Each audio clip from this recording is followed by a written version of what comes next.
Ring, ring, ring. Hello. Hey, Dad. How's that white Christmas looking? You promised, remember? Meredith. Of course, it's coming down as we speak.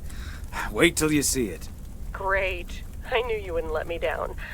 My plane lands Tuesday at 5:30. Perfect. How will you get here? Will someone pick you up? Obviously. I've got the best chauffeur around. His name starts with a T and ends with Amos Weiss. All right, then. I hear he's the best in the business.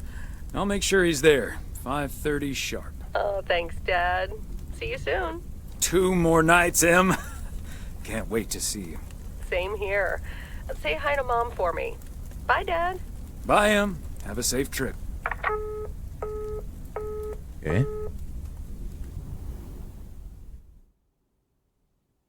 Monday, December 23rd, morning. Good morning, Thomas.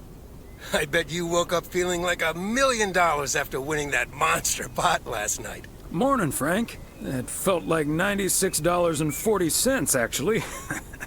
But yeah, I had a great night's sleep. I bet. It looks like you've hit the jackpot again today. There's hardly any Christmas mail rush because of the snow. Ah, that's a pity. I really don't mind being outside in the snow. Well, I do. Snow's for looking at, not for walking through. Take it easy out there today. Alrighty.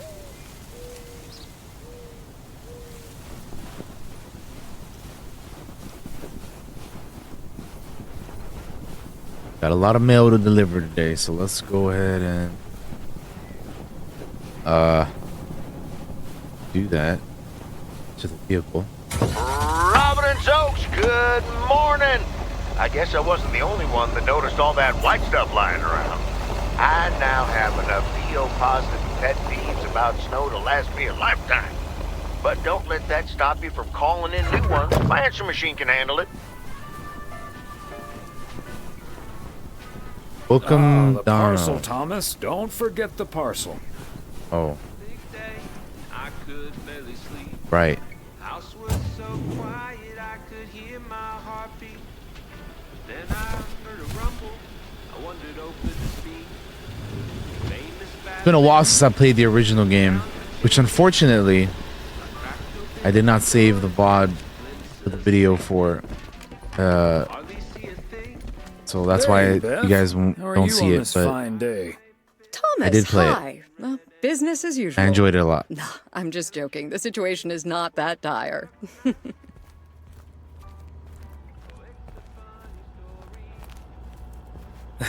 I was going to say, sales can't It is, be Bob, bad it with is. the holidays around the corner, right? Times have been better, I suppose, but you're right. I'm not complaining. Besides Mildred, there's been an odd customer or two today, and would you believe, one of them was even looking for a full set of encyclopedias. This is also set in the 80s, so you know, different times.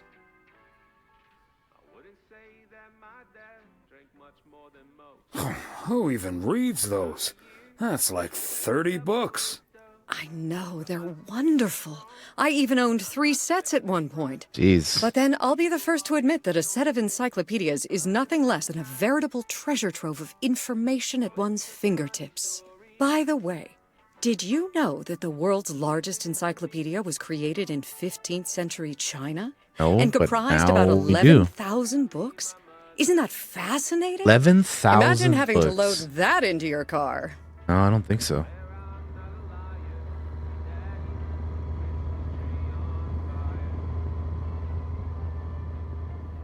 I'm starting to relate.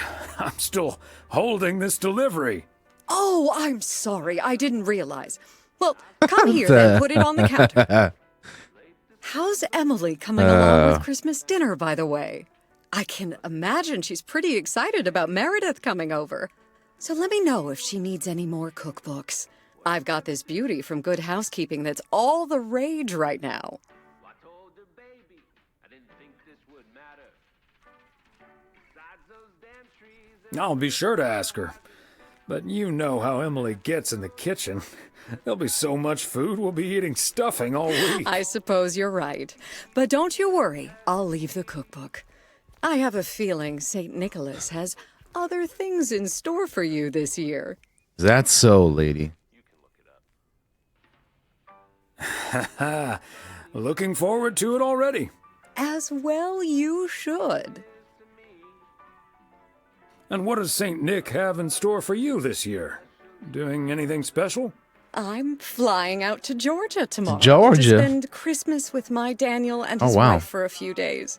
We're planning a Hawaii Five-0 marathon. It's my guilty pleasure, and luckily it's theirs too. Okay. Ah, Dano. Give him my best when you see him.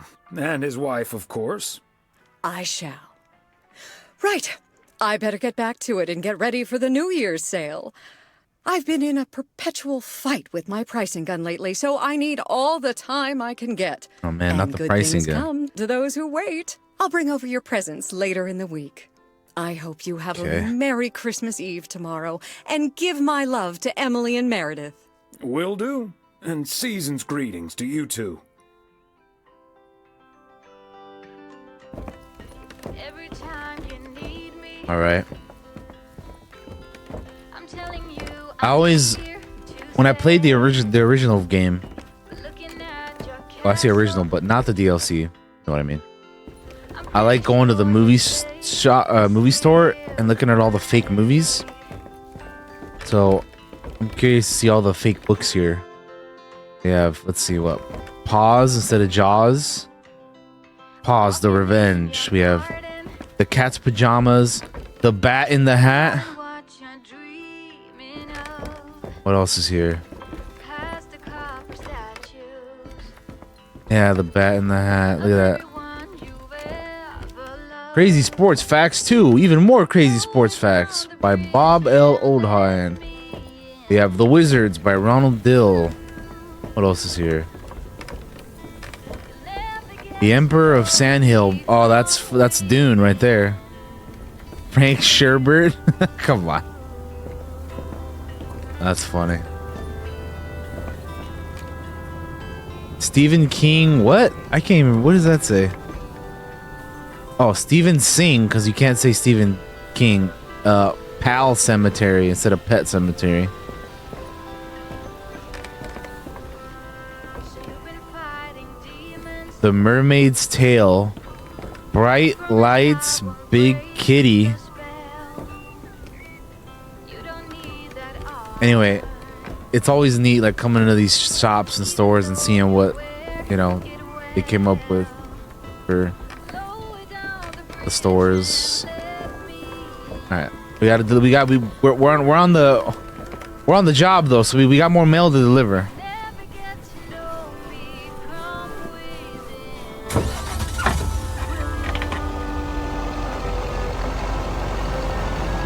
Yeah, God Emperor of Sandhill. What's up, Loki? Oh, here's the Flick Shack. This is the movie store right here. Watch, check it out. You guys will see what I mean.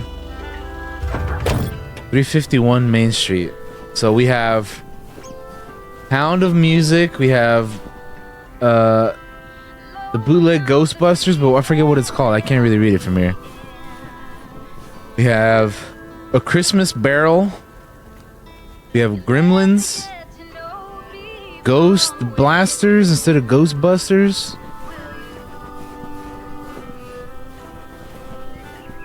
B51 Main Street. This one.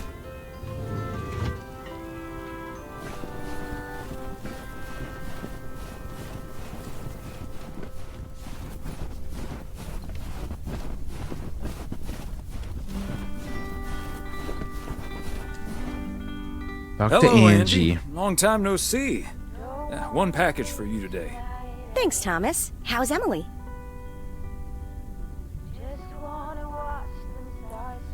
She's very busy. The motel's chronically understaffed. Ah, yes. This must be busy season at the motel. I do like it when out-of-towners come to visit our little hamlet, especially when they like movies. Apparently Of course most you of the do. rooms have been fitted with VCRs now. Should be good for business. Oh man, So, what do VCRs, we have gang. here? Oh, right.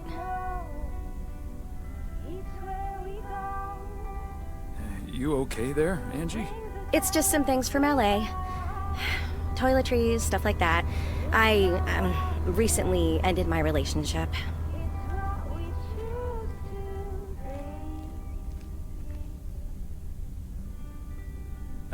So definitely not okay. Pardon me. It's fine. It was my decision, and it was the right decision. The long distance thing just wasn't working out. Never Still, does. It never does, seeing a gang. spare toothbrush, that shampoo bottle, a stick of deodorant. It just makes it so definite, you know? Like the LA chapter of my life is now finally completely closed.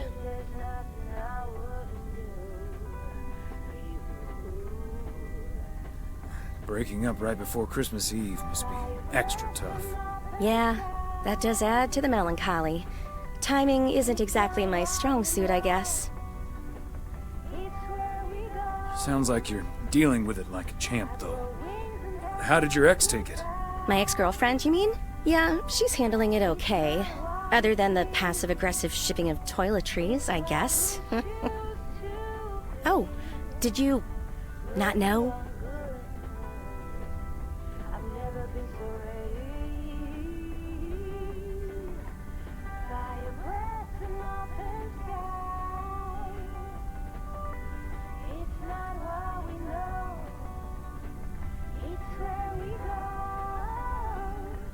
Had no idea. But I mean, it's fine either way, right? I mean, it's not exactly something I walk around advertising around here. This is probably the first time I've seen you blush. Well, I'll leave you Let's alone. look with at the your fake thoughts. movies. And your spare toothbrush. Merry Christmas, Angie. Merry Christmas, Thomas. My toothbrush and I bid you adieu. We have a Christmas barrel, Hound of Music. Instead of the thing, it's object. Instead of Superman, we have Man. We have instead of Rocky, we got Wacky. We have what is it? The instead of the Terminator, it's the Thermometer. Instead of Star Wars, the Space Wars. Instead of the Evil Dead, it's the Friendly Dead.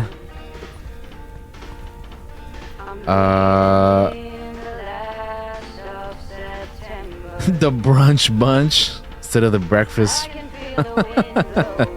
Okay. Instead of ET, it's LGM. And then I can't read the one for the Good, the Bad, and the Ugly, but I see it there.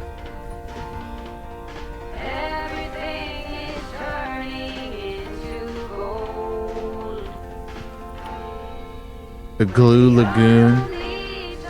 A Christmas Gory? Oh, damn. Instead of Blade Runner, it's Blade Jogger.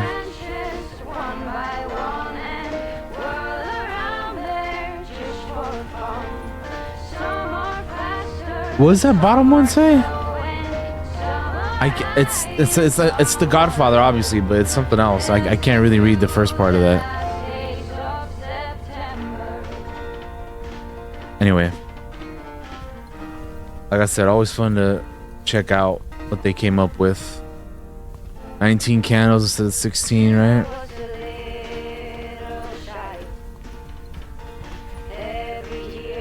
I think it's just the same movies again. That's still pretty cool. Like, they do have a little bit of variety.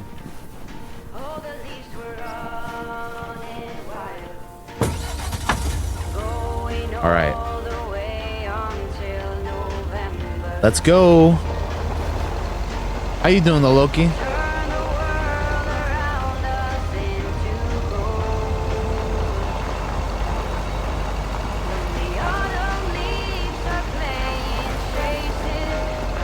Good to hear, man. I'm doing all right.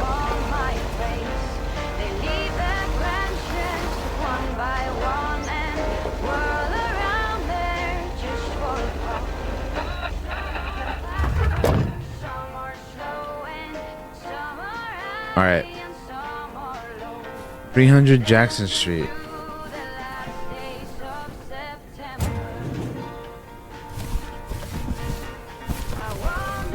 What?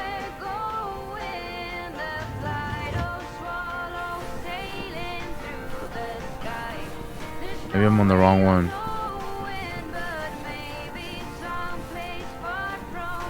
Fancy handwriting on this one. Oh, it's just the letter.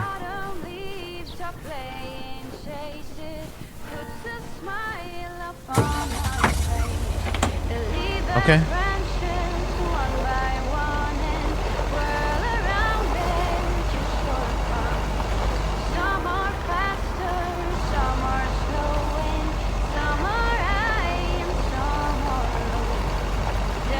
Look how snowy it is, and look at the deer lights. That's pretty cool.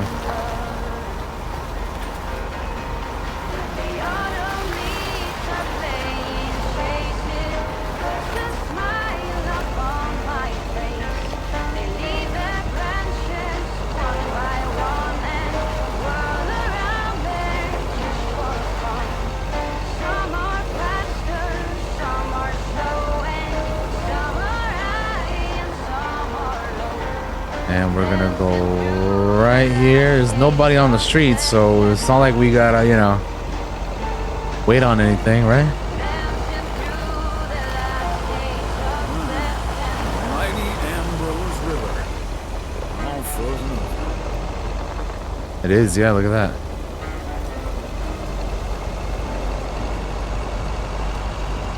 Guessing this is home. Hey, Val. Drive is where Meredith's school friend Jesse used to live. What's going on? Once Meredith came home from school after learning about walnuts. She asked us if they were named after the street.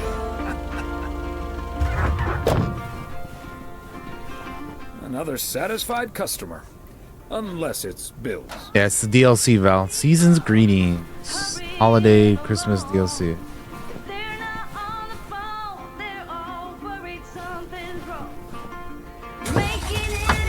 I like how without fail, Loki sees you and he just throws a grenade right at you. It's hilarious. Oh, there's the first vehicle on the road we've seen this entire game. This entire time.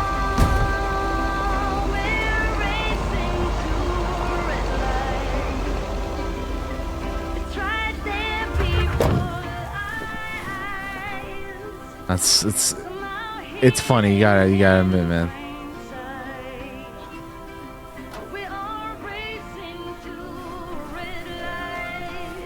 So I think I got 2 more packages, right? Yeah, 300 and 400 Lake Road. So these are gonna be the last 2 I think I see up there. Lucky. Bruh.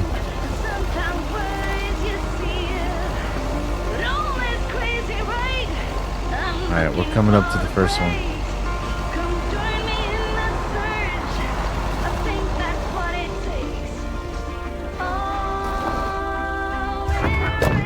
$300 Lake Road.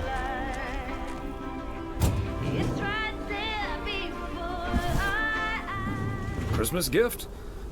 Here's hoping.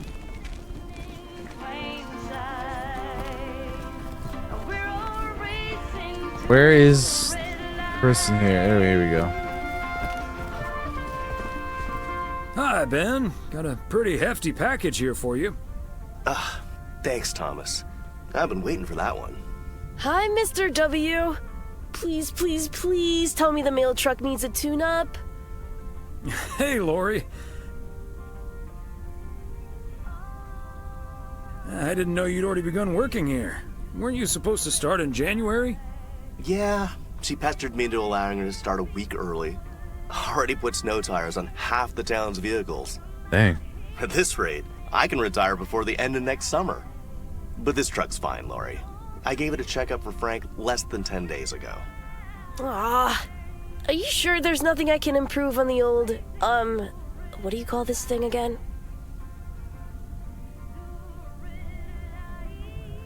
I just call it the mail truck, actually. Boring. We need to come up with a better name than that. Oh, chill, man. Tell you what, Lori. Maybe you can check out the car horn. It sounded a little off last time I checked. The horn, eh? I'm on it. That was easy peasy, lemon squeezy, Mr. W. Diaphragm had gotten a little dusty, but it's all better now. The mail truck is honking like a big old goose again. Thanks, Lori. Honk honk. Come to think of it, I will be calling your truck the Goose from here on out. The goose. I forgot Big, about that. White, wobbly, and with a honking great horn. Honk honk. Honk honk.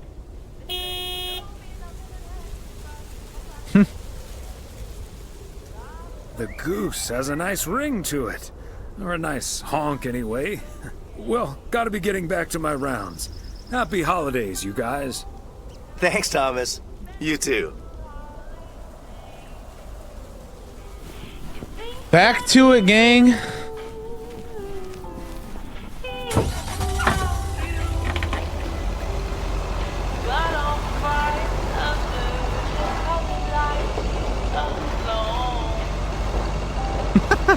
Lucky. Like, you know what I'm thinking of right now? I'm thinking of like Wile E. Coyote and the Roadrunner, like that kind of, those types of shenanigans and antics is what you and Val be doing in the chat.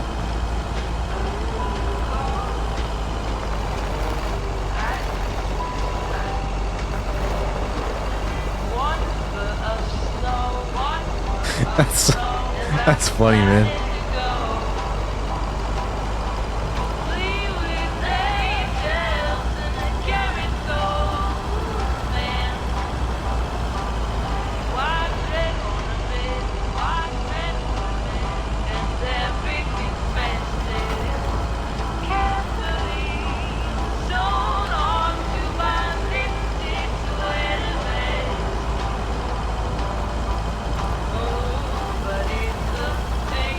Right. Driving through the snow. Almost there. About to deliver this package. Come on, come on. Here we are. This game should be playing Christmas music while driving. Yeah. Why not?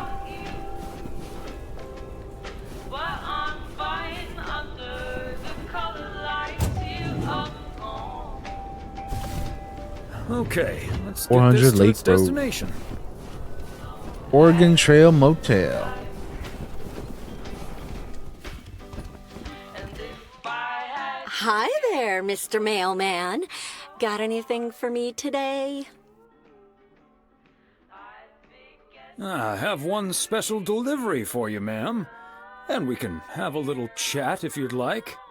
Ooh, a little chat. I'm afraid I'm a bit too busy for that, sir. Oh, man. You sound... Oh, you sound an awful lot Thank like you, my Baba. wife. I hardly see her these days. Oh, what a shame. Well, you must have a lovely wife. You can say that again. She's the light of my life. Oh, I better get this, honey. I'll see you tonight. Oregon Trail Motel. How may I help you?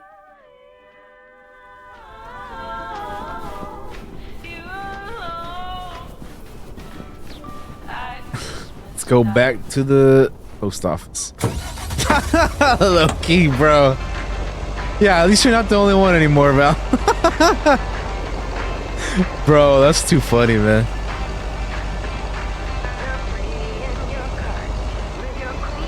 Oh, man. Pass it on to Val. I don't know why that's so funny, but it's absolutely hilarious. Span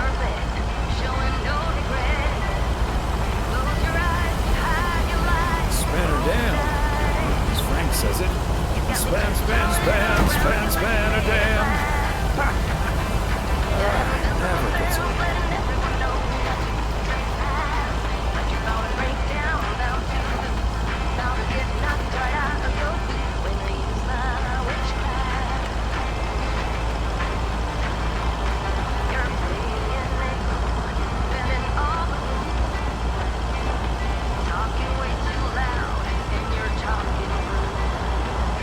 What do you mean driving drunk? What you talking about? There's nobody on the road. What do you even mean?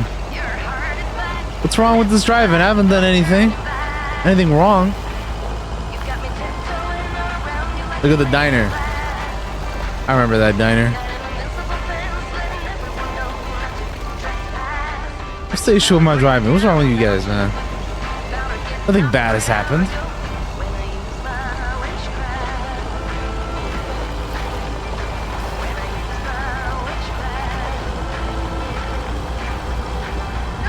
There's nobody on the road.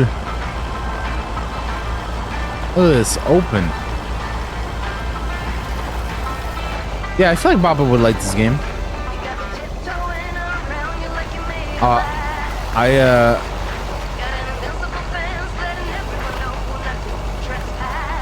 I said that to her as well, Val, but she's just... I don't know, man.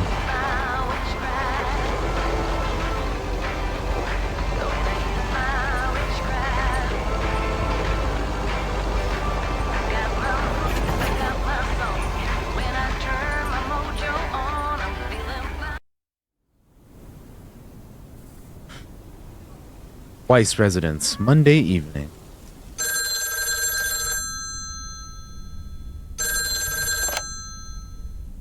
Hello?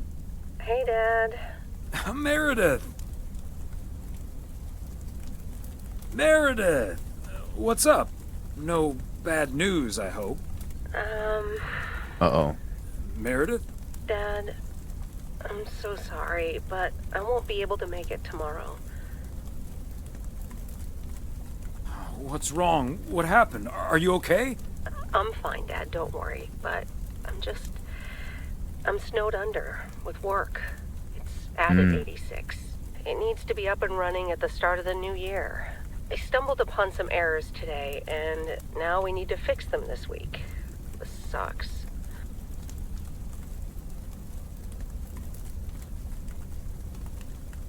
That's such a bummer, Em. But I understand. Thanks, Dad. I'll make it up to you, I promise. We've all worked so hard this year. Can't squander it all in the last week, right?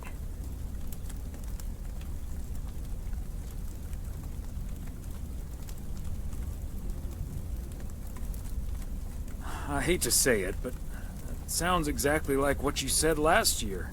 Have you told your mom yet? Yeah, I just called her at the motel.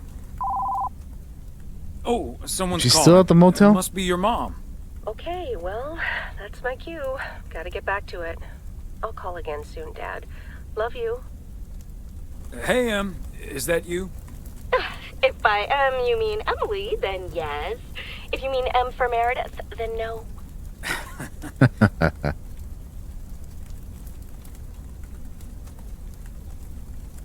I just got off the phone with my other M, so I was pretty sure it was you. Oh, Thomas, don't joke around as if nothing's wrong.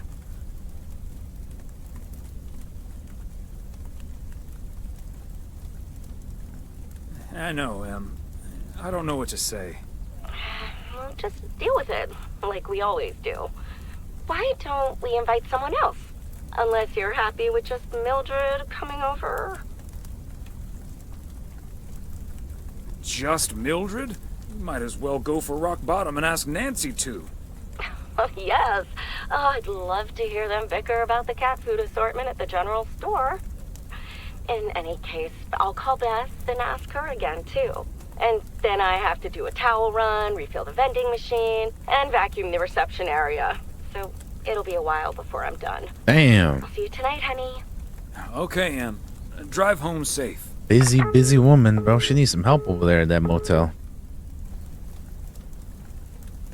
What's up, Majin?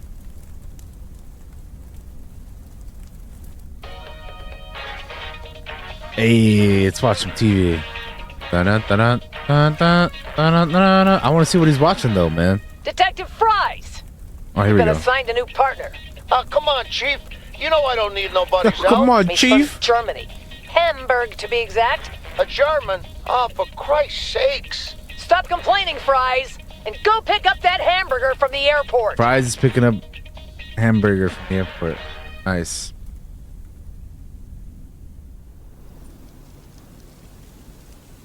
Tuesday, December 24th, morning. It's Time to deliver some morning on deliver some mail on Christmas Eve. Wow. Morning, P.O. It's time for a different take on the funny. snowball. P.O. positive or pet peeve? Take it away, Charles. Yeah, I'm delivering some morning, guys. I'd like to respond what Cheryl said about the snow yesterday. Sure, it makes everything nice and quiet, but we can't forget the sweet sound of crunching snow beneath our boots. My mind must be on Christmas break already. I forgot the package. No, I didn't.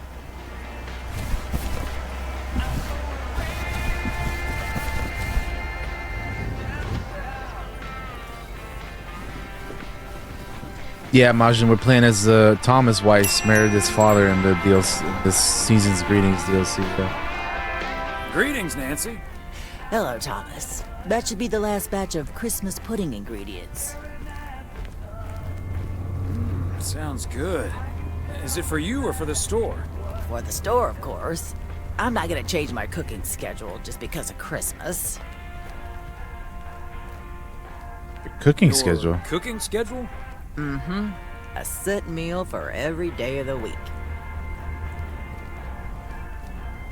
Can I ask what your cooking schedule looks like? Sure. Monday's mac and cheese, chili on Tuesday, meatloaf Wednesday, cheeseburger Thursday, fish Fridays, Saturday steak and mash, and it's corn on the cob Sundays. Okay. Ah, I see. And you've had this schedule for a while now?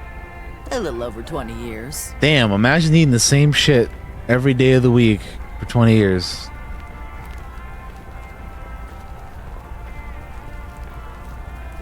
For mercy's sake. 20 years of chili on Tuesday. They're a healthy addition to any diet.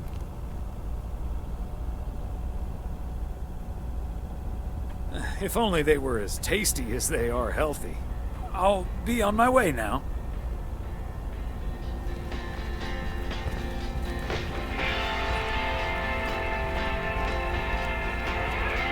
This guy.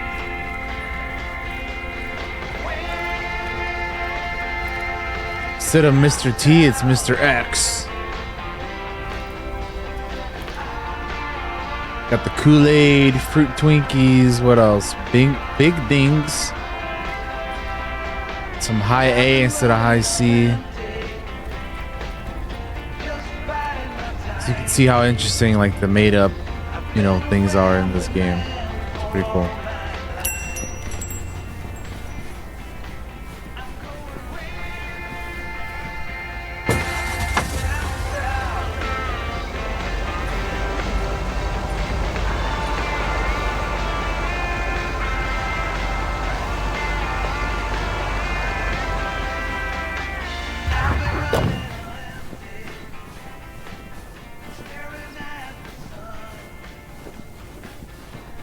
East First.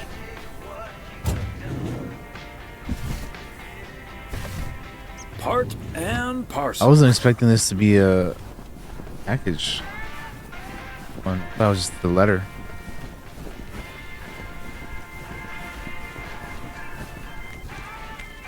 Ring-a-ding-a-ding. Ring-a-ding-a-ding. And yet another satisfied customer.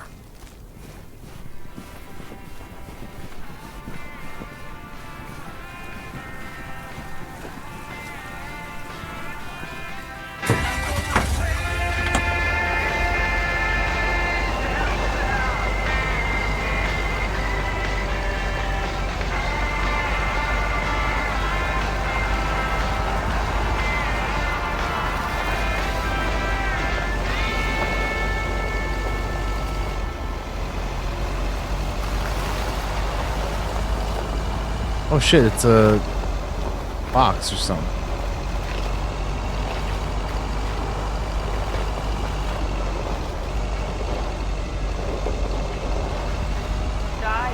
Bert's out of town for the holidays. They did ask me to keep an eye on his place. Seems to be in order.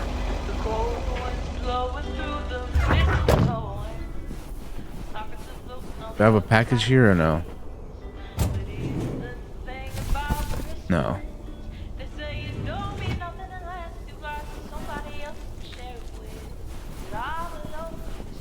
Yeah, I feel like that's how it is like in other places, right? Over here they just drop it off, you know. So whether or not you're there, it's like, well, gotta, you know, good luck. If you're not there, hopefully nobody steals that shit.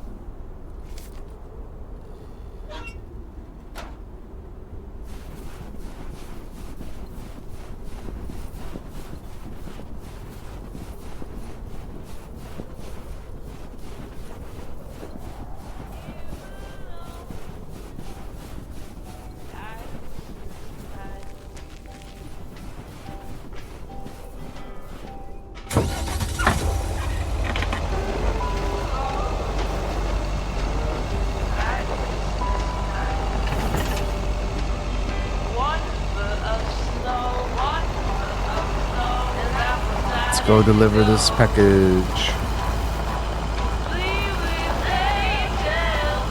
Man, diners are so cool, man. I don't know what it is. I just dig the whole vibe and kind of aesthetic of the diner.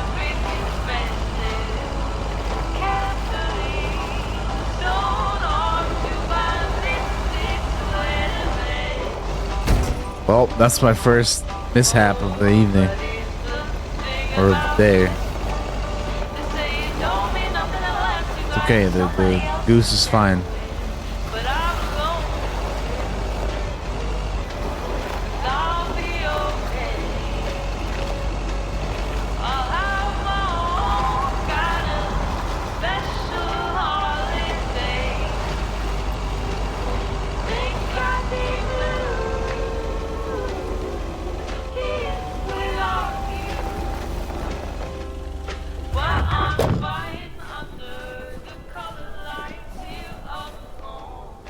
This is before, I believe, Majin. I think it's supposed to be like a year before the main game. Here's hoping.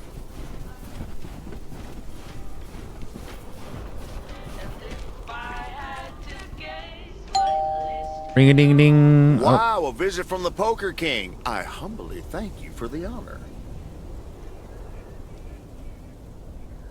The Poker King hath brought a parcel for the Jack of all trades. Ooh, boy, Frank came through once again. A package from Frank, huh? What's in it? You don't want to know, Thomas. You don't want to know. Okay. What I will tell you, I'm kicking off the new year with a bang. Yeah, that's all I need to know. Somewhere dry. And then it's back to reading Doyle Brunson's super system. Ooh, you're in trouble this Sunday, Nosy sir. Postman? Nah, man. I mean, this, you know, it's part of the gameplay, dude. You gotta, you know, interact with the neighbor, with the whole town, dude.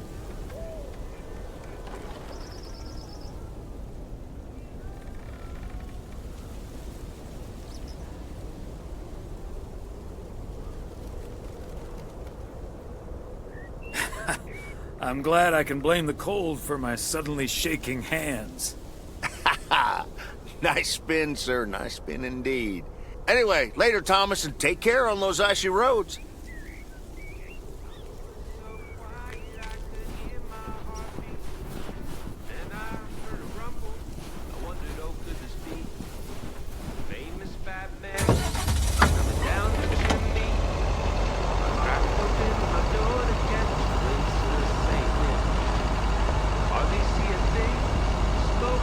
Got plenty more mail to deliver. You gotta go, yeah, back in the main town over there. For a fire truck tonight? Oh, it's a funny story. At least it is to me. But for others, especially my mother, the data lives in infamy. Swear I'm not a liar. Daddy with the Christmas tree on It's fire. the diner again. The lake over there. Well, that's what I get for trying to look at everything. It's fine. We're okay. We're all good. It's not that kind of game, right? I'm not saying it's wrong, and I'm not saying it's right.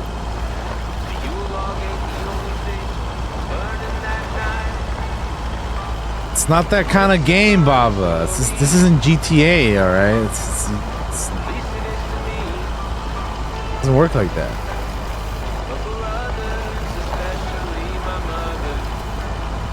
This is a cozy game, right? This is a very chill, relaxed,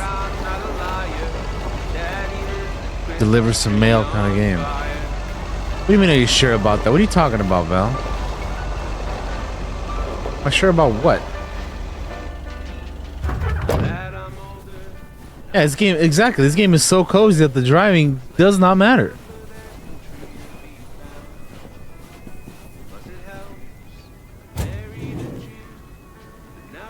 Pine Street. Okay, not here. What do you mean right? You literally just saw it. What are you talking about? There's no right, winky face. It's just right.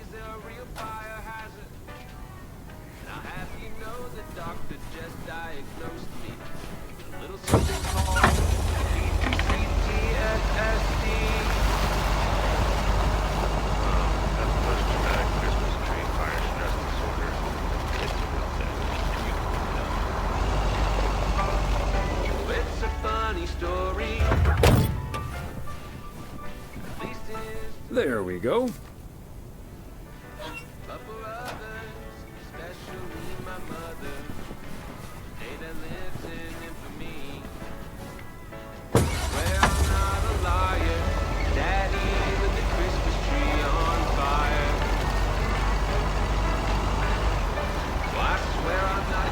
Oh, people walking.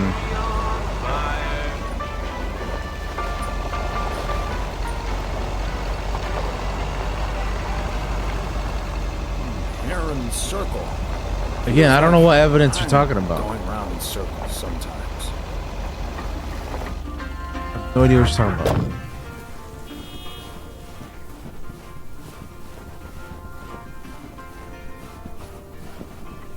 Fancy handwriting on this one.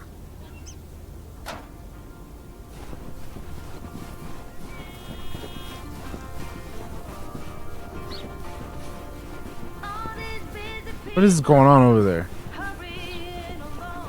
Hearing beeping, but there's nobody moving.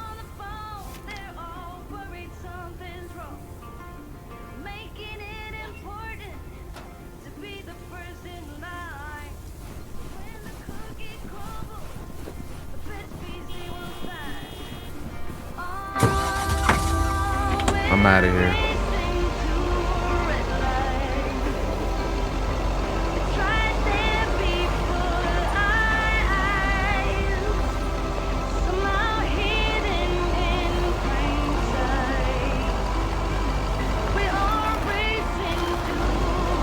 Alright, so the next package is up here, and another letter.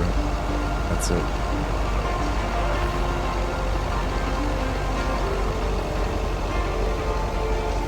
Don't get me wrong, I'm not trying to swear. 402 Pine Street. Okay, let's get this to its destination.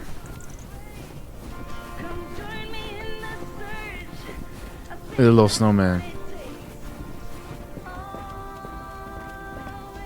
Ring ding ding ding ding. Oh, good day, Kay. Hi, Thomas. Got a parcel for you.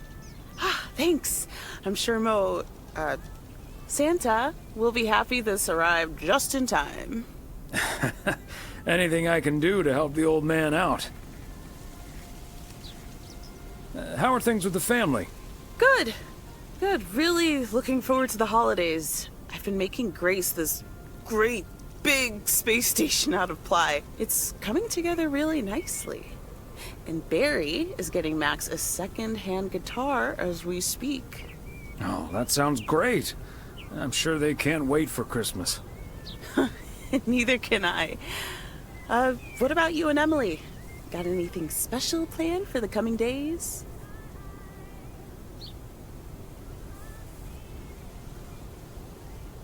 Well, sadly, Meredith can't make it this year.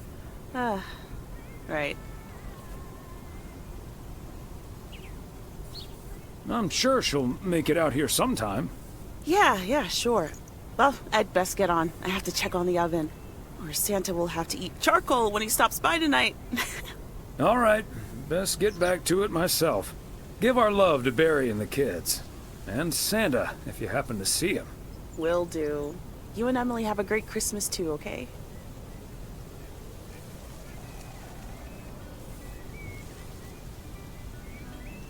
All right, we got one last letter to deliver for the day.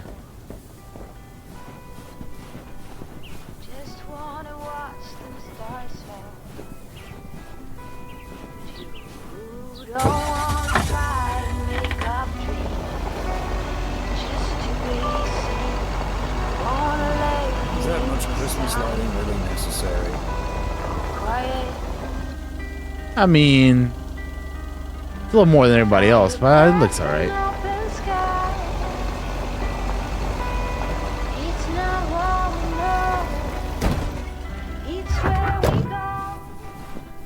All right, Christmas break, here I come.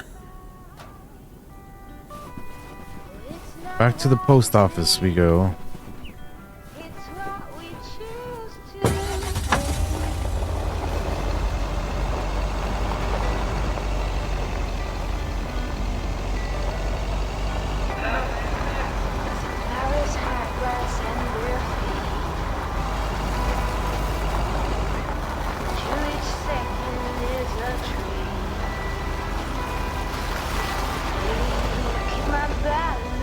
Fortunately, we don't have to travel too far because the post office is right here.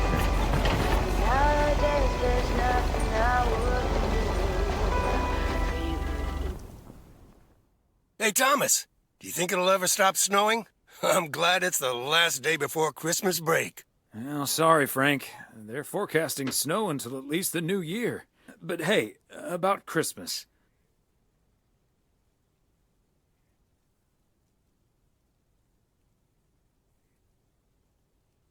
Meredith bailed on us, which leaves us with a bit more food than we can handle. Maybe you'd like to volunteer and help us eat it tomorrow evening. Christmas dinner at the Weiss residence. That sounds great, Thomas, but I'm afraid I'm all tied up. The Knicks are playing the Celtics. I think the Celtics will go all the way this year, but I wouldn't count out an upset at the Garden.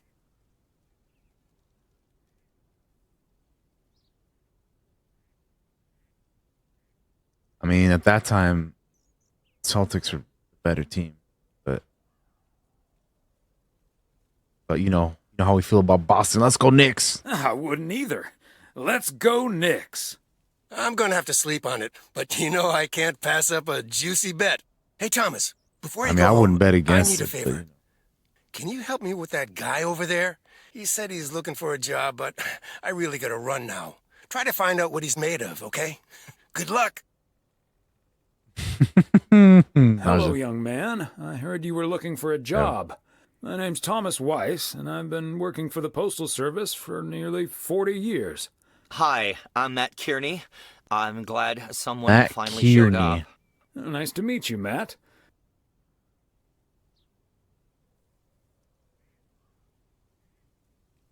Could you tell me a little bit about yourself?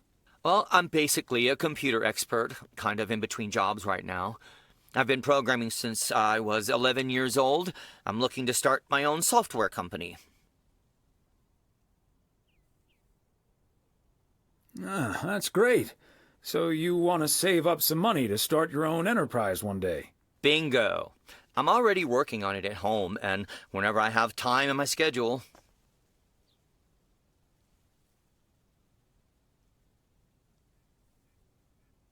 I imagine that can take a toll on you. I have the focus, determination, and willpower of a professional athlete. Okay. Okay. I have a few more questions.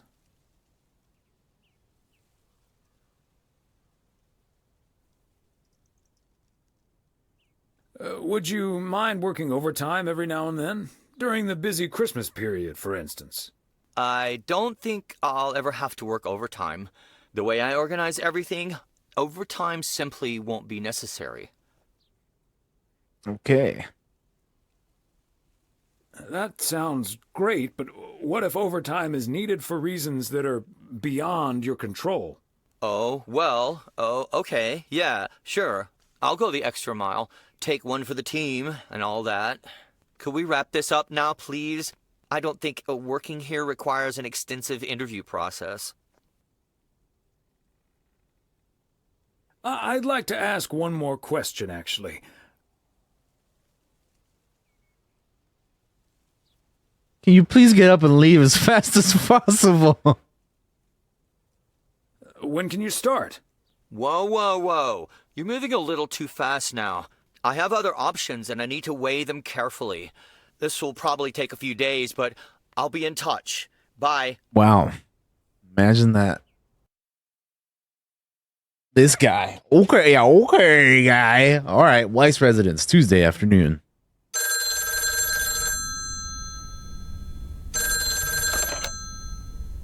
Yep, hello. Hey, honey, it's me. Finally found time to call.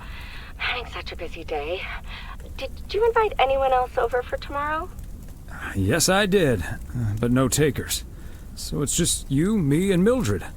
Or is Beth coming as well? Yeah, Beth is coming. So happy I could finally change her mind. Nice work.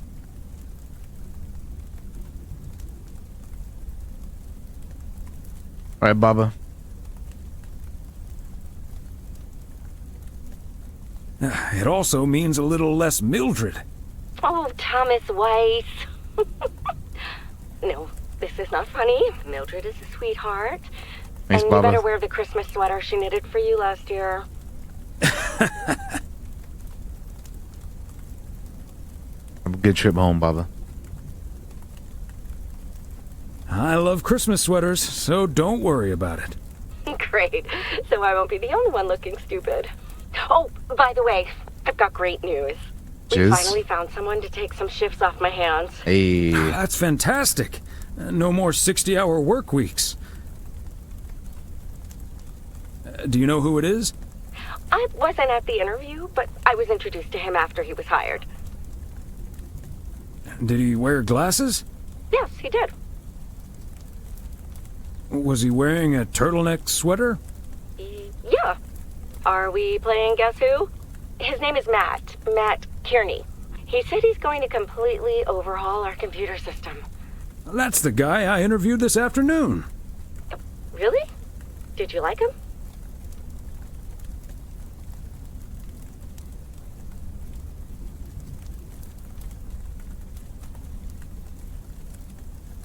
Can't say that I did, to be honest.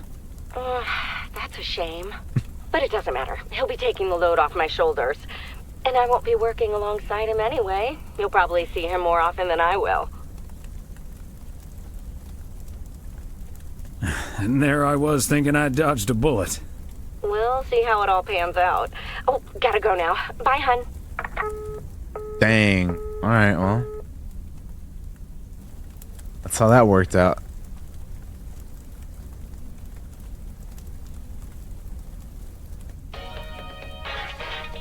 Is it gonna be the same show or a different one? That's why I'm curious. That's why I did it again. Guten Tag. I am Klaus Kartoffelknoodle. You must be Jimmy, my new partner. We will be the best team in the district. Where is the cop car? Let's catch some crooks. You don't like to talk much, Jimmy? Where's Phenom?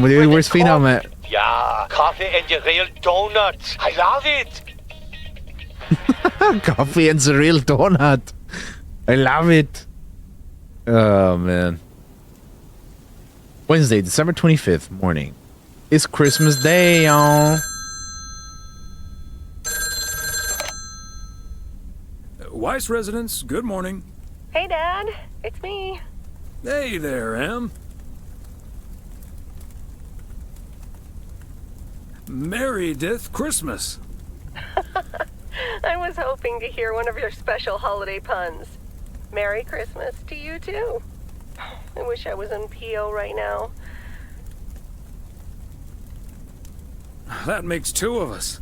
And probably 3, but Mom's at the motel. Guess I'm not the only one working today, then. Fine mess I got myself into, huh?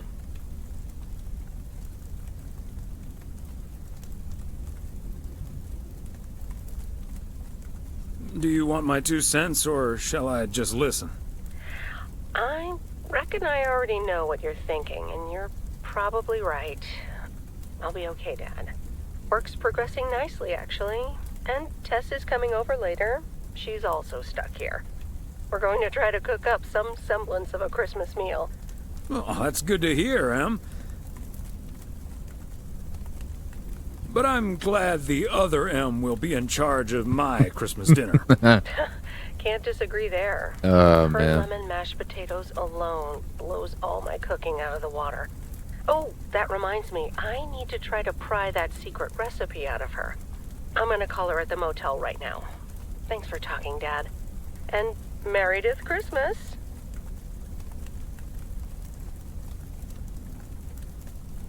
Missile Thomas wishes you the same. Oh, I did not hear that. Yes, you did. Love you. Yes, you did. Beep, beep. If you give me the option, I'm gonna do it, right? I mean, come on. Oh, Mildred. You shouldn't have. We already have the most beautiful pair of Christmas sweaters in the world. And now we have 2 sweaters each. You must have put so much work into them. Oh man, more sweaters. Please don't mention it, dearie. Knitting sweaters can be quite straining. But knowing how happy they make you It is the cat lady, always yeah. makes up for it. Well, we're so grateful. Right, Thomas? All right. Thank you, but I think you should not do this again. I kind of want to say that, dude. I'm gonna be nice, but Beautiful. I kind of want to say that, dude. That'd be so funny.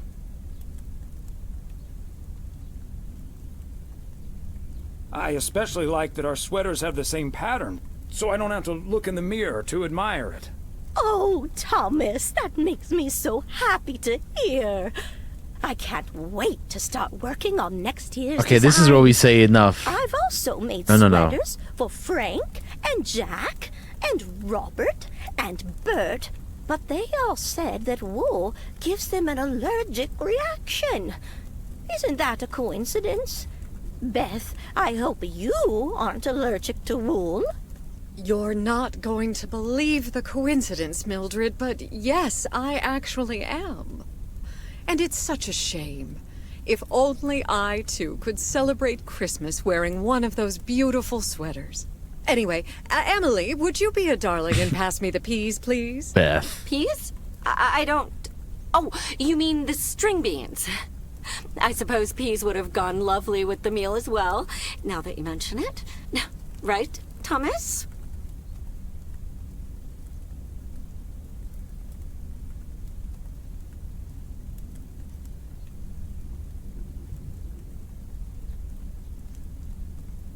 I suppose. Oh, yes, of course. I meant the string beans. Of course, silly me. But let me get on with it. It's time for my presents now. And you may have already guessed that they're books. Mildred, why don't you open yours first? Well, I'm not really one for presents, but I appreciate the gesture. Let's see now. The Cat's Pajamas. Perfect. I've never heard of it, but it has a nice title, I suppose. Perfect for her. It's an encyclopedia about cats. A Whiskerpedia, if you will. Someone drew my attention to it, and I immediately thought of you. Oh, well, isn't that lovely? Such a heartfelt gift. Isn't it, Thomas?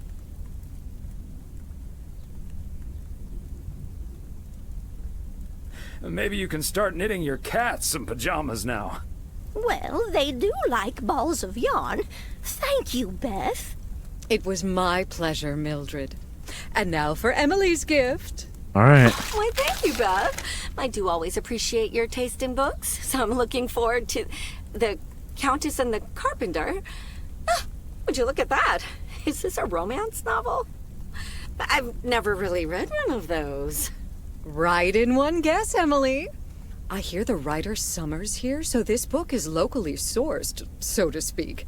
And, dare I say it, the prose is quite compelling in the romance department. Oh my gosh. If you catch my drift. I think I do. Beth, you are My something goodness. else. Wow. Thank you. Scandalous. This will certainly get a nice spot on our bookcase. Ah, good to know the romance department is in our bookcase now, so I'll know where to find it. Well, I'm looking forward to reading it already. Thank you so much, dear Beth. You're welcome, Emily. I'm sure you'll love it. Okay, Thomas, it's your turn now. Let's see. Crazy sports facts 2. Even more crazy sports Oh, I saw facts. this at the bookstore.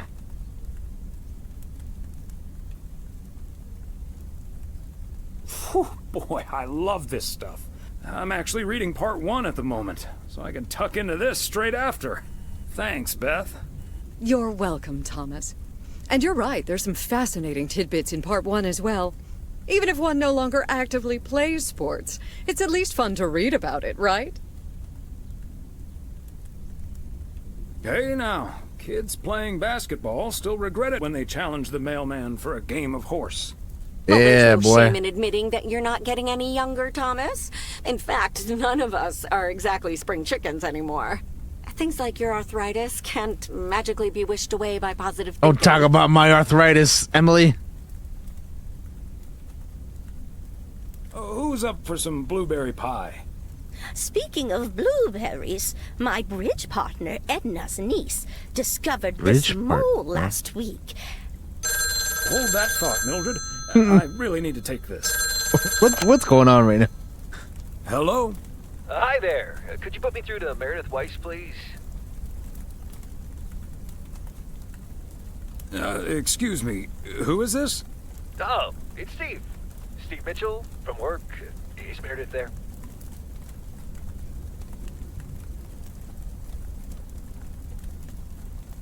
You're talking to her father in Oregon. She's at home, celebrating Christmas. Wait, what? Christmas?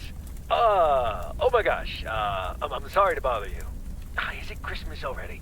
Gosh, I totally... Steve, you buffoon. I've been pulling a couple of all-nighters. I'm gonna splash some water on my face. Sorry again, Mr. Weiss. Enjoy your evening. Bye. Merry Christmas. Everything okay, honey? All fine, dear. Just someone who doesn't understand the spirit of Christmas. Never mind. Beth, you were saying? I wasn't actually, but I was looking for a way to say this, and now's as good a time as any, I suppose. My dear friends, I am leaving Providence Oaks. What? You're what? What's that, dear? Are you serious? Well, before we move on to the sad part, let me first tell you the good part. Ladies and gentlemen, I am going to be a grandmother. Oh, Beth, that is amazing. Well, I'll be. Whose mother? I mean... Fucking Mildred, dude. Congratulations. Yes, my son Daniel and his wife are expecting. Isn't that wonderful? But, and here's the proverbial kicker. You may remember that they moved to Savannah, Georgia a few years ago. Savannah? Is that where the boats are? If you put 2 and 2 together... You're moving away to be with them. That's great, Beth. I'm so happy for you. Apparently, Majin, That apparently. is marvelous, Beth. Congratulations. I don't know, dude. I wish you and your family all the happiness in the world. But I'll miss you something terrible. We all will. But we have to toast to the good news. Thomas, go pour us some brandy and I'll get the pie. Oh, Thomas, would you have any antacid? That eggnog is starting to stir up something indiscreet. Oh, hell, bro. What the hell? You had me at brandy. Now, let's celebrate this wonderful Bro, evening, what? ladies. Here's to a lovely old Christmas spent with good friends. Here, here. Here, here. Oh, man. That was something, huh? Thursday, December 26th morning. So it's Hey, the day Thomas. after Did you Christmas. see the game last night? Morning, Frank. Nope, we had our Christmas dinner. But I have a feeling you're going to talk about it anyway. The Celtics were up by 25 in the third quarter, but they still lost the game. Yeah, I In like the double overtime. Celtics. In double overtime. So was it a big payday for you? One of the biggest of the year. And now the odds are dropping for Boston. I'm going to bet on them to win I it was all just going to this play season. that too much, and I'm going to play it again. Fuck Boston!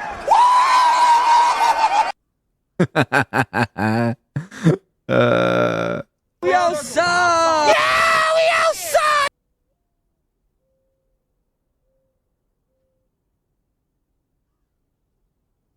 I'm not sure that's a good idea, Frank.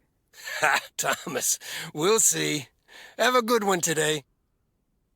All right, Frank, you're always, don't, go too hard on that.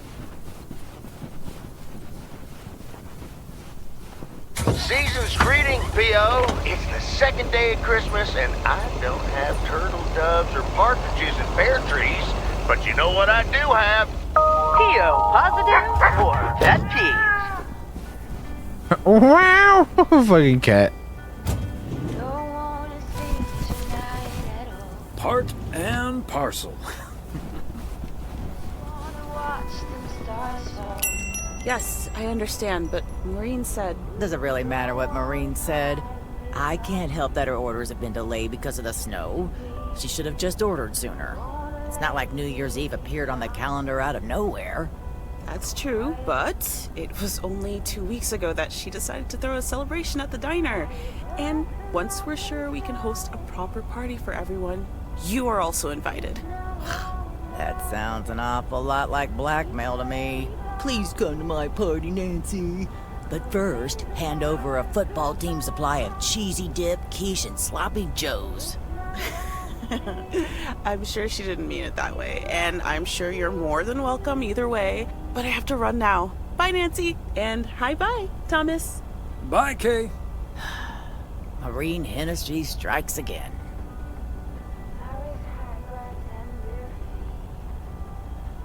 P.O. would be a boring place without her. Boring? Drama-free might be the word you're looking for. One thing's for sure, she does not know how to run a business. Dang. Always bites off more than she can chew. And now I'm supposed to come to the rescue?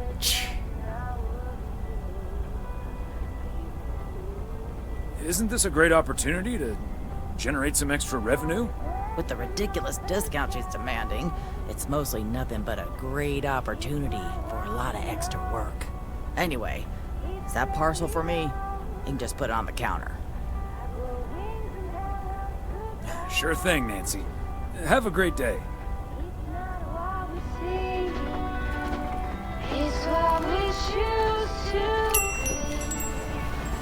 Alright, we're gonna go around this time.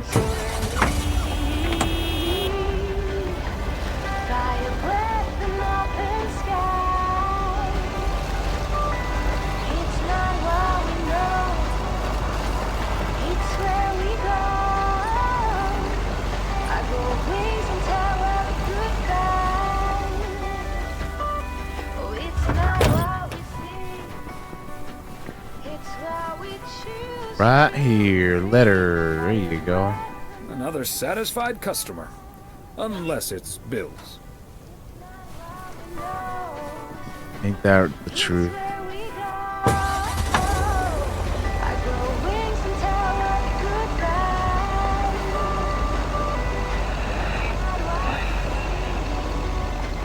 It's what we choose to 205 Jackson Street.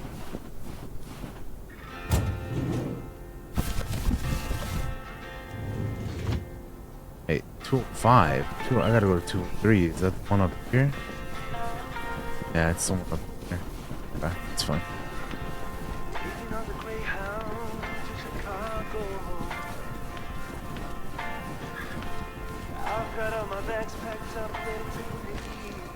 Ring a ring a ring, ring a ding ding ding. The Kovacs family always heads to Arizona in the wintertime. And who can blame them? Oh, that's just gonna stay there outside then. I guess it's a good thing this is a small town, otherwise you get robbed, right? Or I don't know. I don't know how that works. I never lived in a small town. Maybe it's the opposite. I have no idea.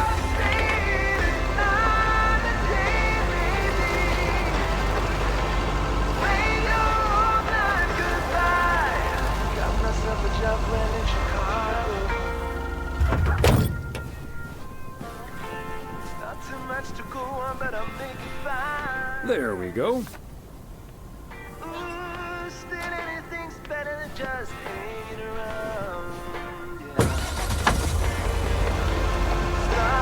Off we go.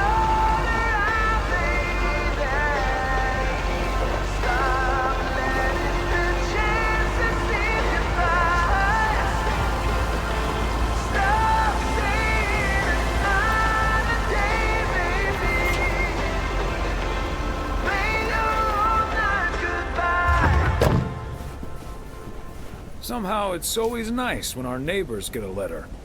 Here's to you, Andy and Toby.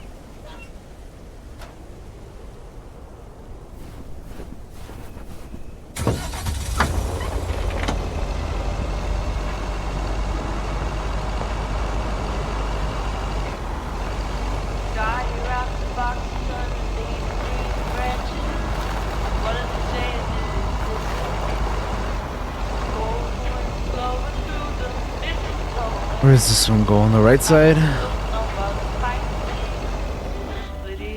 102 Vintage Street. Goes here. Fancy handwriting on this one.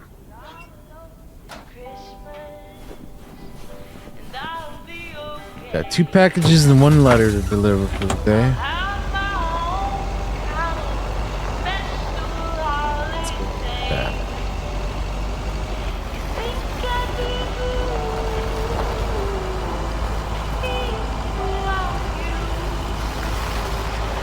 A bit further away, huh? Okay.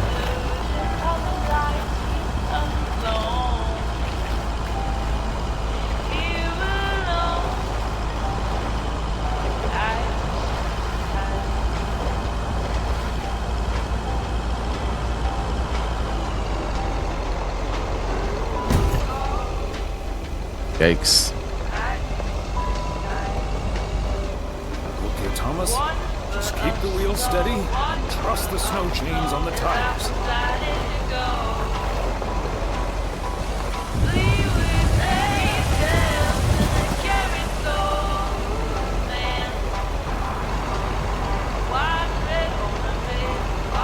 I'm reminded of our honeymoon in Niagara Falls all those many years ago.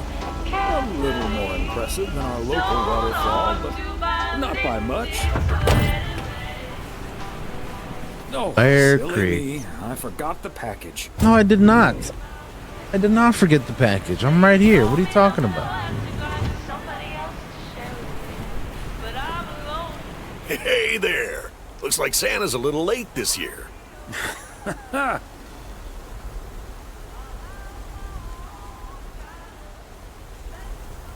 If you keep ordering heavy parcels like this, Santa Yeah, might it's just this skip guy, your house Mazda. altogether.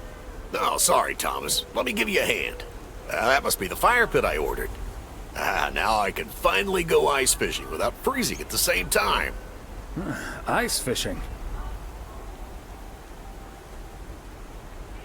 And here I thought there'd be no more fishing until spring. Don't knock it till you've tried it, Thomas. Bert's out of town, so I could use someone else to talk to. Not that Bert talks that much. How about it? Tomorrow evening. How about not in a million years? Sure, let's do it. You better make sure that fire pit is working. Perfect. I'll bring all the gear, but That's so feel free to funny. bring some booze. Some of these options are hilarious. Hey, did you have a nice Christmas, by the way? Yeah, sure. A nice day off, great food.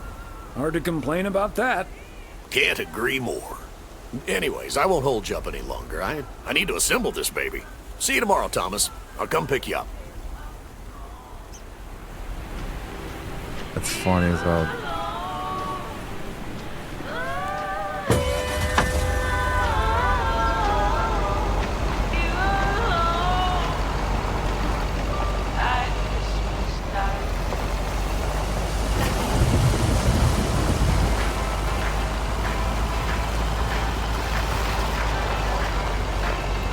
On the road again.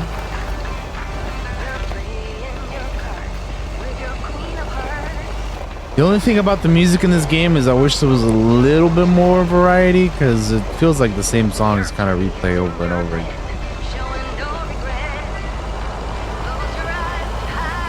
But that's pretty much it with that.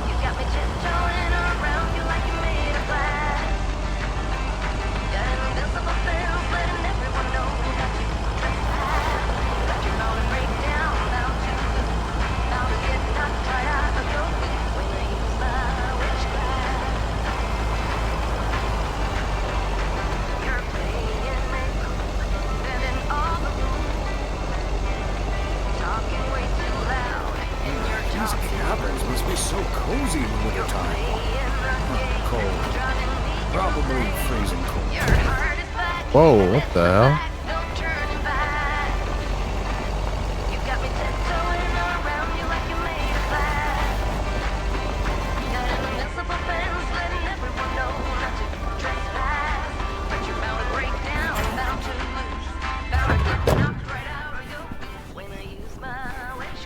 Here it is.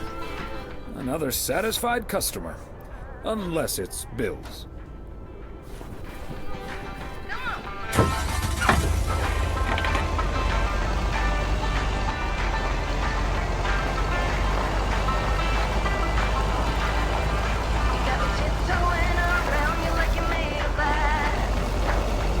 This is a shit situation, huh? These roads over here, just middle of nowhere.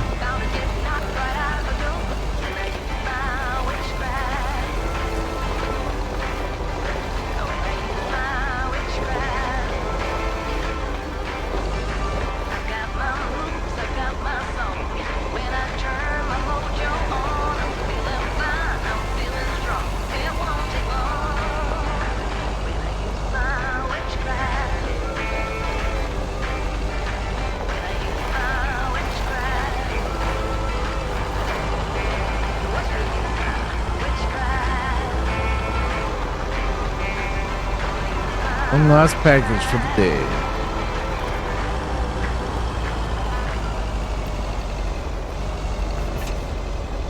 The hell? The news?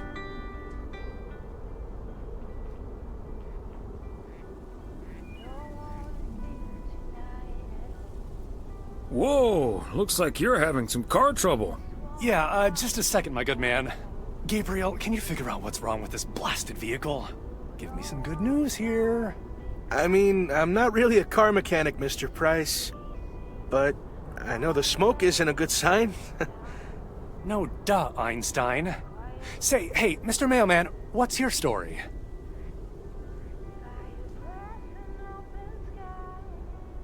Name's Thomas Weiss, and yes, I do deliver the mail. Okay, then you're Thomas Weiss, mailman. And I'm Connor Price, annoyed man. Gabe, if you don't know what you're doing, then why on God's green earth are you fiddling around with that engine? Just thought I'd pop up in the hood, Mr. Price. What with the smoke and all? It needs to vent. Needs to vent, huh?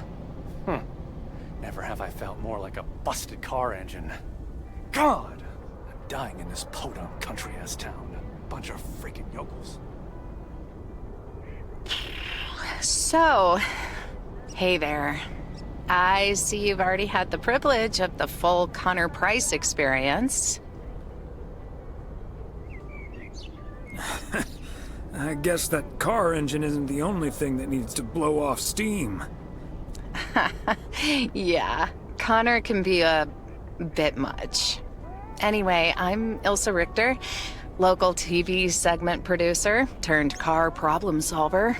Sir And Victor. that sporting young man over there is Gabriel Serrano, local TV sound guy turned amateur mechanic. Emphasis on amateur. Hey, I never claimed to know anything about cars. Just because I used to be a studio tech, Mr. Price put me on engine duty. Anyway, nice to meet you, sir. Nice to meet you. I'm Thomas Weiss. And as the local mail carrier, I know just the guy to fix your car problem. If you mean Young Car Service, I'm way ahead of you, Mr. Weiss. They're on their way right now. That's great, Ilsa. You're an even better car problem solver than you are a segment producer. Flattery will get you everywhere, Gabe. That must Well, be Ben well. Young. You're in capable hands. He'll have you fixed up in no time. God, I hope so. We need to get to Melville, and we're already way behind schedule. Hey, Mr. Mailman. Come in here for a second, please. Excuse me. Duty apparently calls. Happy travels.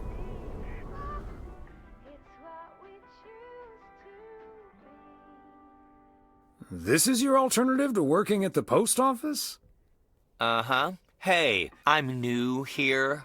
All of a sudden, I have to check in 3 people at once who want their own rooms. Separate Yeah, but no close shit. to one another, all equipped with TV VCRs.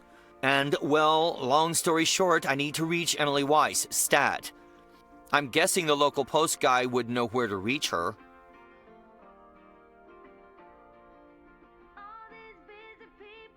Emily's off today, but I'm sure a smart guy like you will figure things out in no time. Oh, thank you ever so much for nothing. This guy's a God, loser, where am I bro. supposed to see whether room 2 has a VCR installed? I'll just leave the parcel here on the counter. Bye. You punk. They're already gone. Mighty fast towing there, Ben. Damn, they are gone. Shit. We're real fast.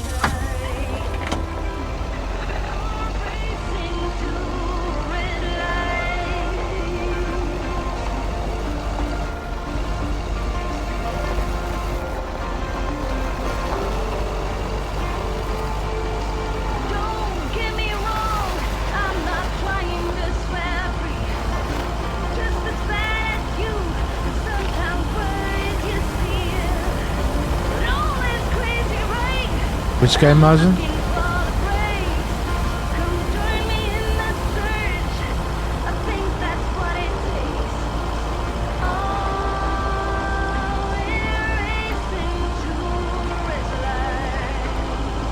Oh, that guy, yeah, he's a loser, man.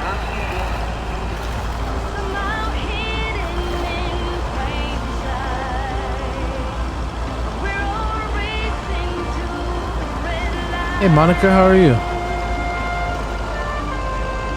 How's it going? We're playing a cozy, Christmassy game today. Well, it's DLC to a game called Lake. I am. It's nice and chill.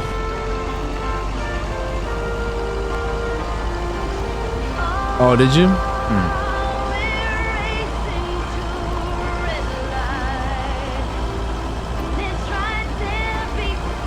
Cozy and cold, yeah. It's very snowy, wintry, icy. Yeah.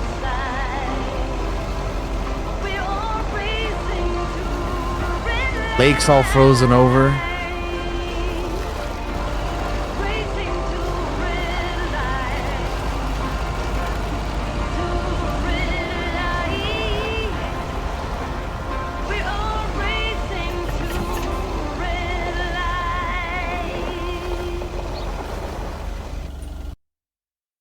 Right, we're at the post office. We're home. Thursday, December 26th, evening. Hey, if it isn't Connor Price. No. That's him, huh? He's taller than he looks on TV. Let's hope he's in a better mood now. He was really quite rude to me earlier. Wow, sounds like a real jerk. Sure is. Mr. Price? Aren't you supposed to be in Melville? Well, hey there. Good to see you, man. Yeah, change of plans, I'm afraid. Oh, hi, ma'am. I don't think we've met. Connor Price, KNW6. Welcome to the Oregon Trail Motel, sir. Better get to work, honey. I'll see you tonight. Okay, what's up with her? Christmas hangover? You'll have to forgive my wife. She can be a bit protective of me. Protective of you? Oh, I see. You told her about our little kerfuffle earlier.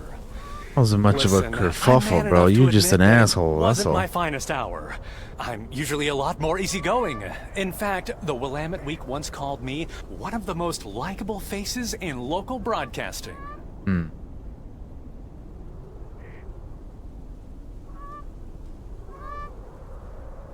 Well, my grandma used to say that it's easy to be nice when everything's fine. Staying nice when you're under pressure, it takes a bit more effort. Well, when my car isn't breaking down during a tight shooting schedule, I'm a pretty swell guy. Believe me, that's the price guarantee. Oh, brother. So, has Ben Young managed to fix your van yet? No, that's the change of plans I was referring to. Turns out we need some parts that the garage doesn't have in stock, so Young's having them shipped over ASAP.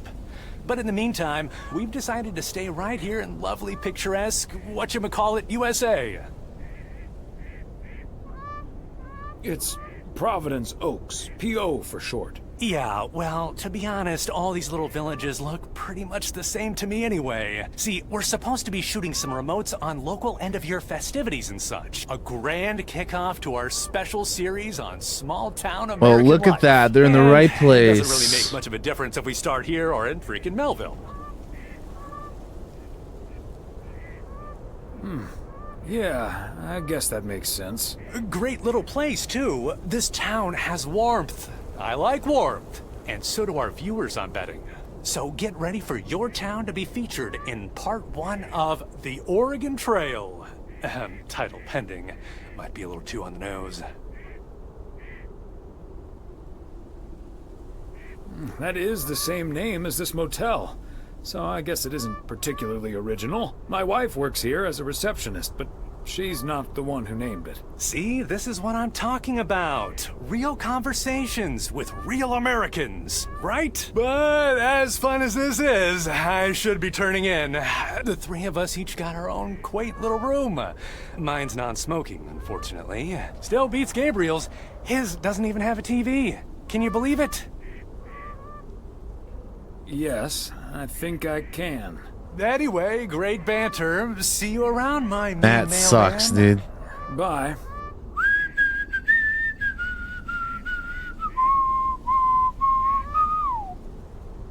Bruh.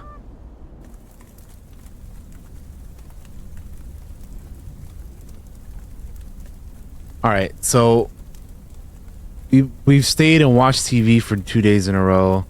Let's see what happens if we stay and read a book. Major League Baseball Just out of umpires are curiosity. required to wear black underwear while on the job in case they split their pants. Golf is the only sport to have been played on the moon. On February 6th, 1971, Alan Shepard hit a golf ball on the moon. Because of the low gravity, it may have traveled more than a mile.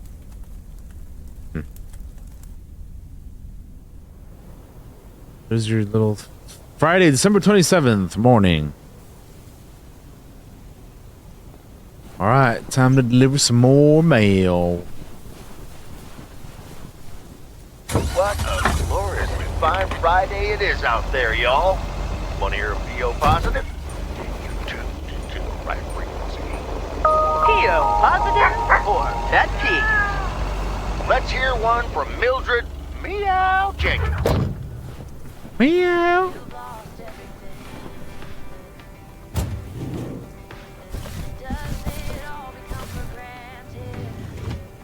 Bring this package on inside.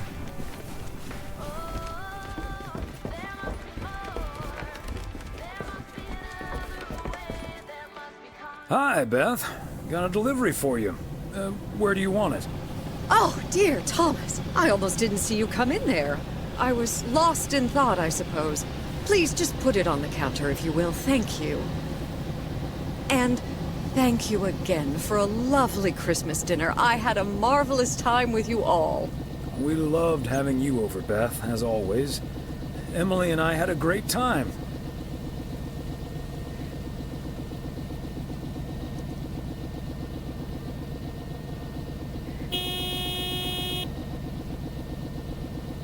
But about that news of yours. I was afraid it would perhaps put a dampener on the evening, but I was happy we could celebrate together nonetheless. It was a bit unexpected, but I can understand why the grass is greener in the south for you right now. My reason for quit leaving honking. is wonderful for sure. I can only count myself fortunate, and I wouldn't miss a thing now that the little one is on the way. Oh, but I will miss you two.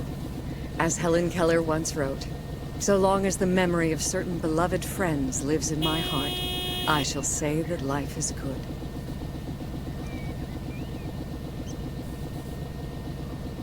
You're like a walking library, Beth. Always a fitting quote. So, haven't you ever thought of moving closer to Meredith over all these years? She is living quite a ways away, right? Thought about it? Fucking honking, Yes. bro. Your news has put things Bro, into shut up! perspective, I I'm having a suppose. conversation. But leaving here would sure be a big step. Maybe too big, I don't know. Who knows? Maybe Meredith will even make it out here one day. Shut your mouth! The phone, of course. And don't forget the postal service. Quite right you are. Well, I won't keep you any longer, Thomas. I need to sort through this new delivery you've just brought in. And believe you me, that's going to take me a while. If you don't... I understand.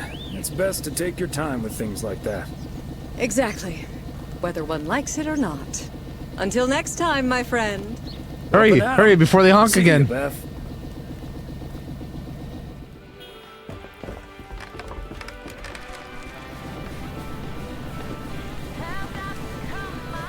Like, I don't understand why all the honking, bro. Like, am I really in the way right there? I don't think so. That's just some asshole behavior right there.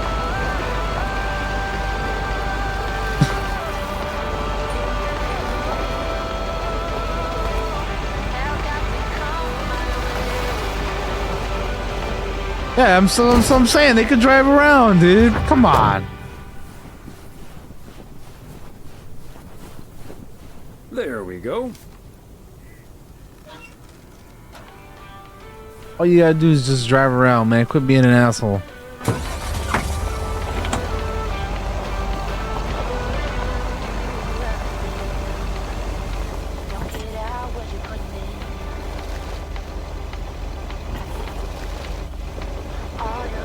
Oh wait. Is it this one? It is this one. Yeah. I wasn't sure if it was that one over there or this one, but it's this one.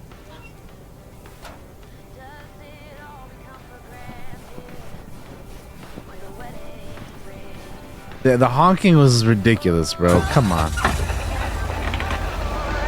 Hope you're having a conversation with this lady and just honk, honk.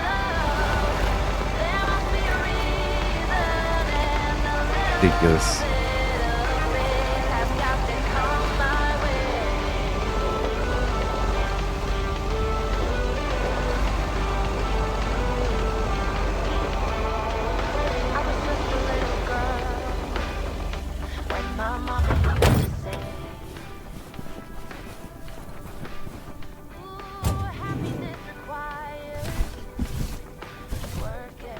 Another package.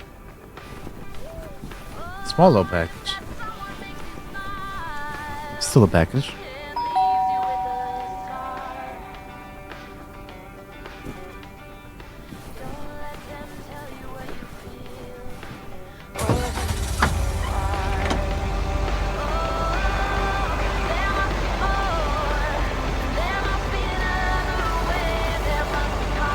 All right.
"103 Vintage Street."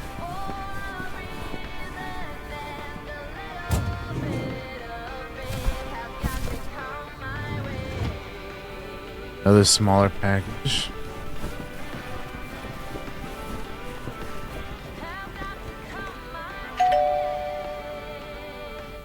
They must be out of town for the holidays. There you go.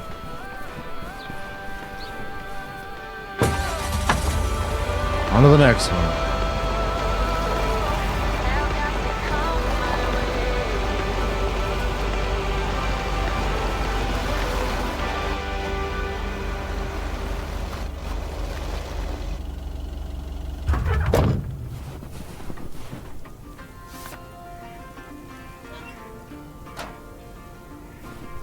Alrighty.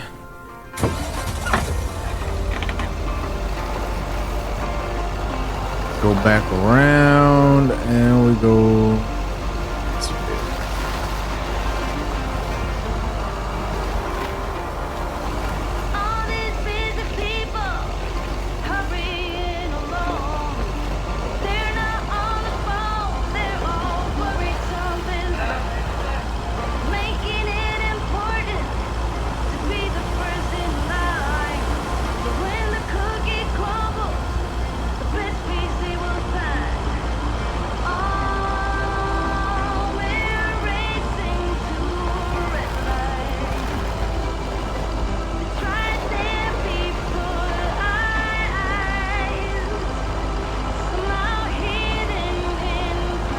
Turn in these last two packages real quick.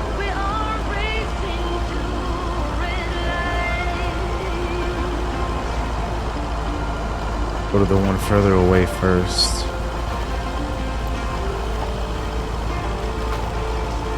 Oh, we're finally going delivering one to the diner. I was wondering when that would happen.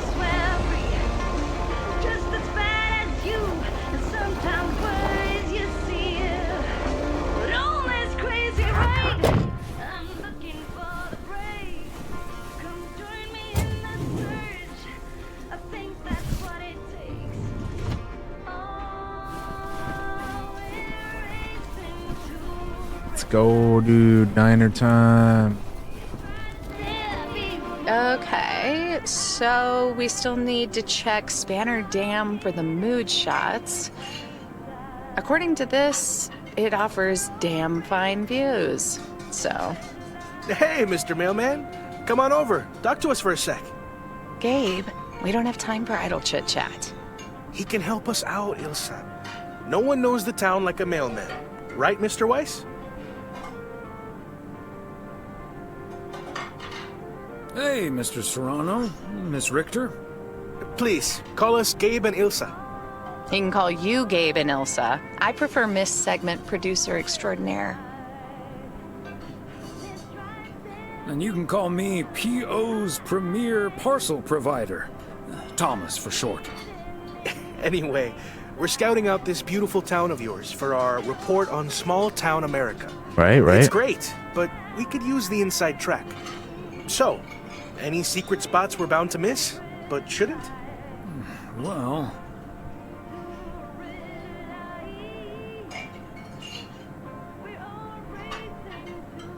The watchtower up at Eagle Peak. You can take in the view among the treetops. But make sure you watch out for those creaky steps. Oh, hey, Maureen. Now, here's your coffee, folks. Sorry for the delay. Faucet's been acting up again, which should have been fixed yesterday. Oh, you want me to check on it, Miss Hennessy? Oh, now look at you. My knight in woolen armor. Would you, dear? I can take a look. Well, isn't that nice of you? Back of the kitchen, honey. Ashley, someone who does know what he's doing is coming in. Show him where the busted faucet is. And stay out of his way. Ashley's a sweetheart, but when it comes to fixing things, that boy is all thumbs. See, this is what the segment should be. Interacting with the townsfolk, helping out. I love it. Oh, such a nice fellow. Yeah, you're in good hands, Maureen. Gabriel may look and act like a naive little pup, but he can fix anything. Well, except for our van. But other than that... Oh, is that a fact? Well, in that case, I can think of She a gonna few put that more boy to things work. you could fix around here, if you catch my drift. Hey.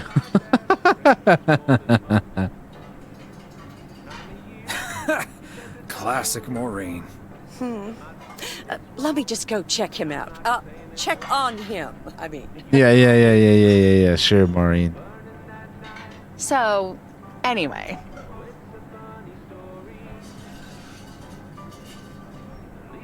So? Oh, wait. You had the Connor Price experience the other day. Have you recovered yet? I actually encountered him outside the motel yesterday evening.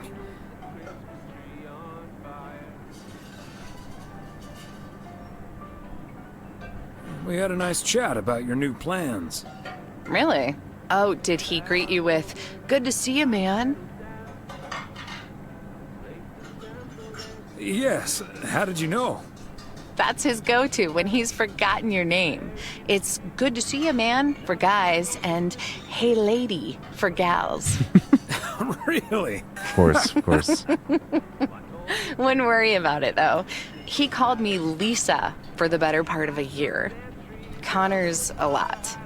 But I guess after this week, I can update my resume with not just segment producer and car problem solver, but also Connor Price wrangler.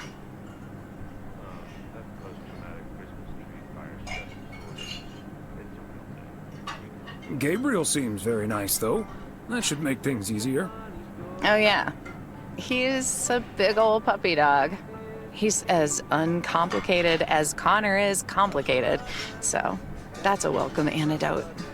Well, now, sounds like someone is getting a little warm under the collar for our Gabriel. Just between you and me, honey, I have a hunch that feeling is more than mutual. Maureen, is the faucet fixed yet? All I know is, I just spent 5 minutes with our knight in the kitchen, and during that time, he mentioned Ilsa about 12 times. Wow. Really? Well, Faucet's all better now, Mo. And we should be hitting the road right about now. Right. Thanks, Maureen. Nice talking to you, Thomas. Bye now, folks. Be sure to check in again soon, you hear? Huh, these TV folks sure know how to liven things up, don't they? Indeed, Maureen. Says you, Maureen. You haven't even met the main event, Connor Price. Oh, that reminds me. You know about my little New Year's Eve shindig, right? I'm counting on you and Emily. We'll party like it's 1986. Because it will be. Yeah.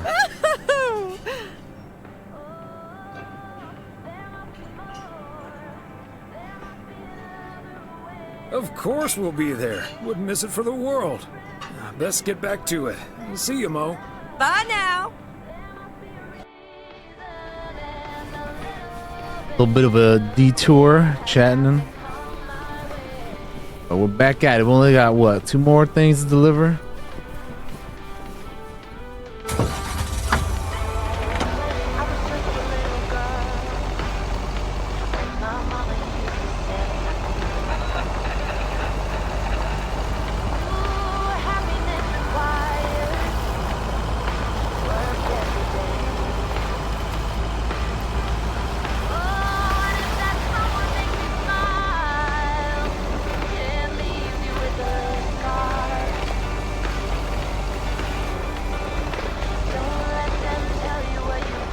I'm gonna take a shortcut.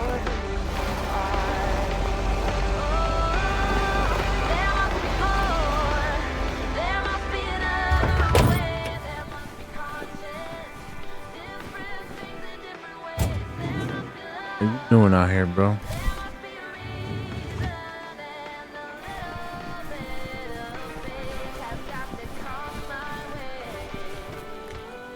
Ah, look who's here. Hey, Thomas. Yeah, I needed to take care of some stuff. Hardly any customers at the post office anyway.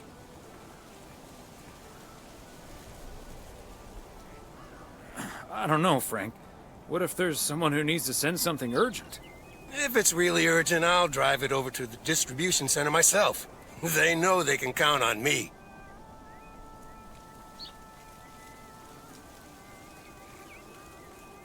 Can't say that you're wrong there, Frank. That big sucker you're carrying is for me, huh? Right on time. It's all coming together.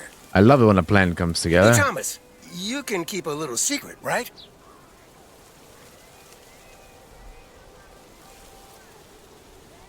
Well, I've always tried and rarely failed. I'll take the chance. It's not a big deal in any case.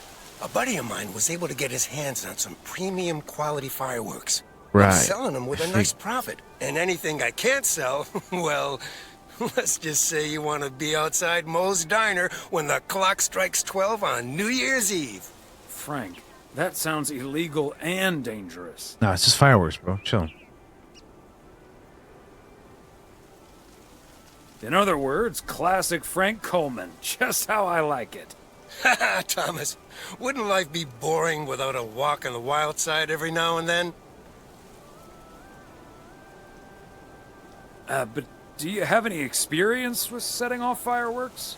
Who needs experience? Just light the fuse and get out of Dodge. I better finish up, Thomas. Can't keep the customers waiting forever. All right, Frank. See you at the office. Okay, pal.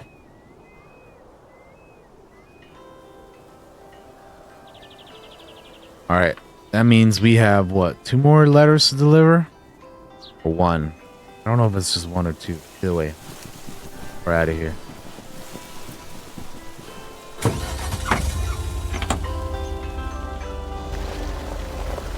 Every time you need me,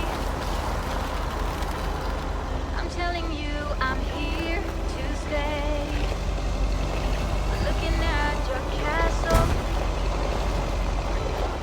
I'm pretty sure you're safe, but still.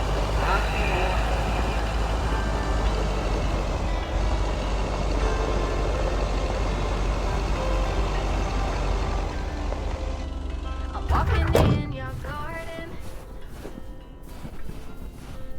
Oh, isn't it? It's the one up ahead? Shit.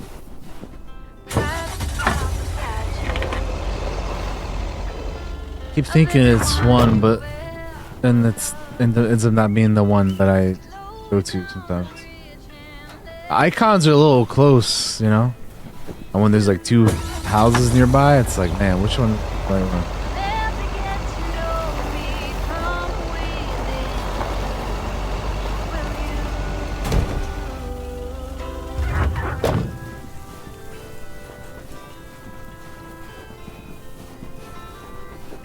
And that's the last one. Whew. All right, let's go.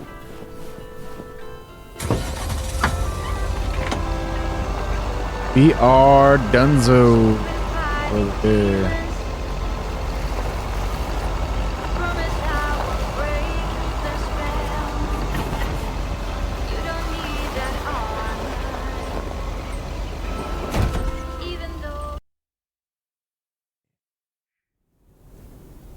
Vice Residence, Friday evening. I'll get it. Hello? Very good evening. Am I talking to Mrs. Emily Weiss? Yes, sir, that would be me. Ah, fantastic. Christian Carmichael, who the... My name is Christian Carmichael, and I represent Fly into Florida. Oh, hi there. I have great news for you, Mrs. Weiss. It's been a while, but, do you perhaps remember entering into our Fly into Florida sweepstakes? Now that you mention it, I think so. Yeah. Was that the one on the back of the juice carton? That's the one. And I am more than happy to tell you that you are the winner of the grand prize. Oh, grand prize. Wow, fantastic. I'm afraid I've forgotten what it was. Could you refresh my memory a little bit? No problem, Mrs. Weiss. You have won a 2-week trip to Florida for 2. Wow, Florida? Really? I won? I have never won anything in my life. Hold on, I need to tell my husband. Honey, we won! I'm talking to a gentleman from Fly into Florida, and he says we've won a 2-week holiday for 2. Yeah, I believe. I think so, Majin?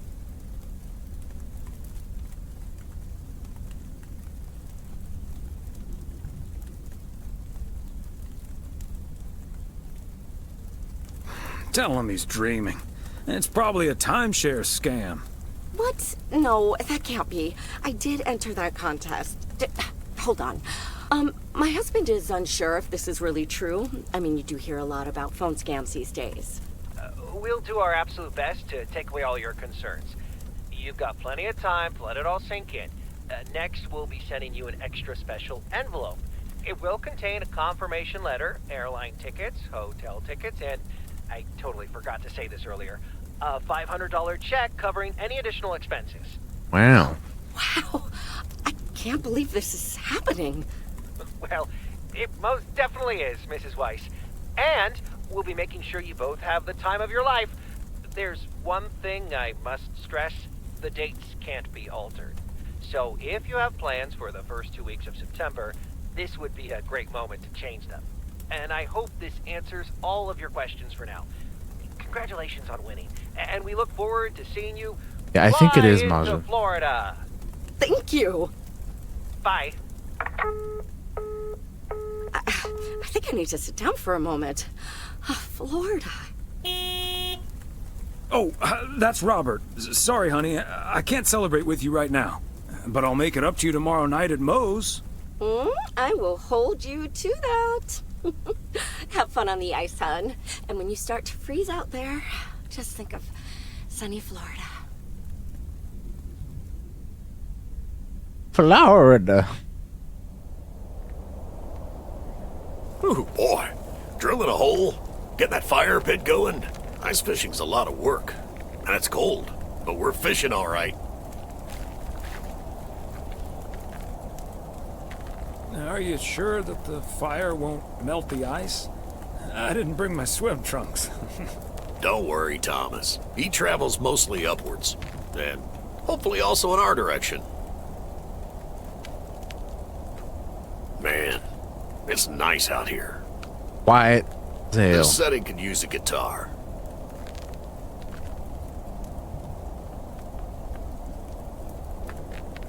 Wouldn't that scare the fish away?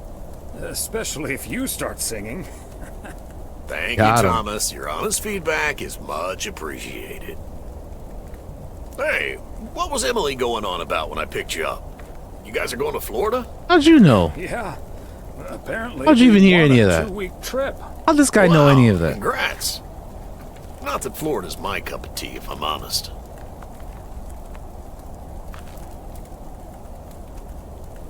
Oh, someplace else you'd rather go? I'm perfectly fine staying right here.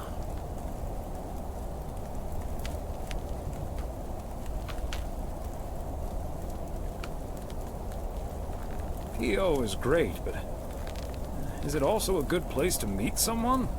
I know what you're hinting at. The answer's no, of course. But maybe this is what I need right now.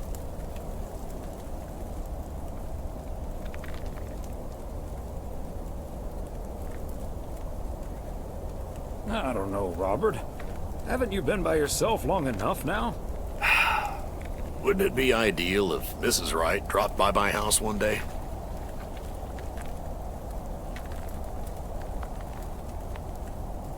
Certainly. And also quite improbable. But you never know. Let's drink to that. Would be a shame if Emily filled that flask of yours for nothing.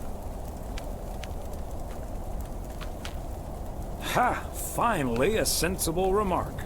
Cheers. Let's let's drink. catch a fish and get the hell out of here. Good idea. Saturday, December 28th, morning. Hey, Thomas, do you have a minute? Sure, Frank. What's up? Listen, I just got a heads up from one of my buddies at HQ. He said Walter Morgan left for P.O. with tires screeching. I need to lay low for a while. If you see him, you haven't seen me, okay? Frank, I'm not sure about this. Holy crap! Morgan's on the premises! I'm not here. Good morning, Mr. Weiss. Good morning, Mr. Morgan. I'm looking for Frank. Could you tell me where he is, please? Frank? Frank Coleman? Haven't seen him here. And where is he, if he's not here? He's probably out delivering. Could be anywhere. I guess I'll have to be patient then. We've received a report that a man with a mustache, dressed in a light blue shirt, was offering illegal fireworks to people in the postal office parking lot. If that man is Frank, and I'm sure it is, then that's strike 3 for Mr. Coleman. Please tell him I'm looking for him. Have a good day. Idiot. Is he gone? Yes, Frank. Holy crap, that was a close call. Thanks so much, Well, you need to Thomas. stop doing dumb I shit. guess Frank Coleman's going into hiding for a while. Frank, don't you think it's better to just come clean? Don't worry about it. It'll blow over like always. See you Sunday evening. What's gonna happen I when guess it we'll doesn't? have to play poker with the curtains closed. Fool.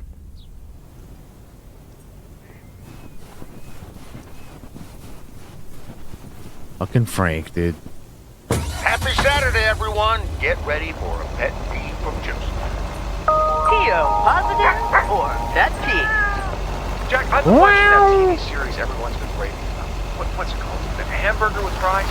I expected a charming sitcom like Bon Appetit, but instead got treated to a lousy mix of mediocre puns and gratuitous violence. Fancy handwriting on this one. I could barely sleep. House was so quiet I could hear my heartbeat. Then I heard a rumble. I wandered over the speed.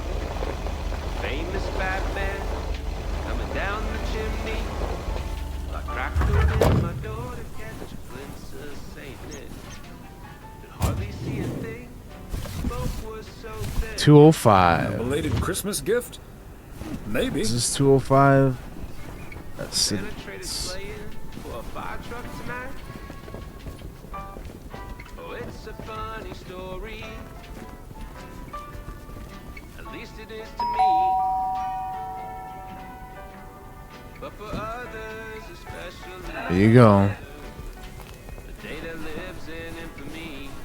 I swear I'm not a liar. My daddy lit the Christmas tree on fire.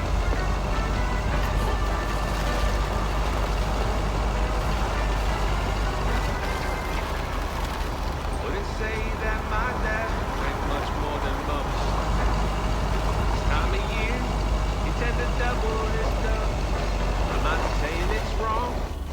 not saying it's right. The Yule log ain't the only thing burning that night.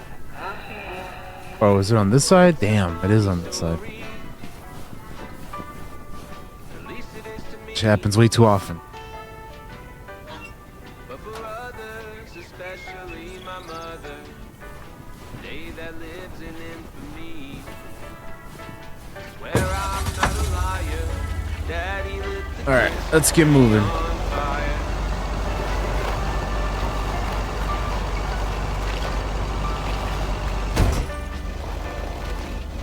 Now that I'm older and I've settled down, it's late December, there's no tree to be found. Plus it helps, I'm married in June. Now she wants a Christmas tree. What am I to do? Well, I told her, baby, I didn't think this would matter. Besides those damn trees, they're a real fire hazard. Now have you know the doctor just diagnosed me with something called PTCTFSD. That's post-traumatic street fire stress disorder. Back on over to the general store. Okay, let's get this to its destination.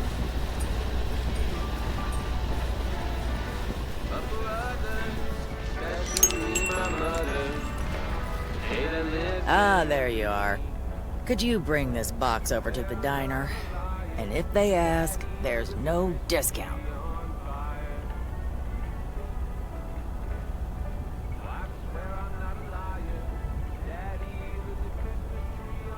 I could, but I'd have to charge you for it. Oh well, then don't. I couldn't care less about that party. Oh, wait. It's for the New Year's Eve party? All right, I'll do it. Thanks. And remember, no discount.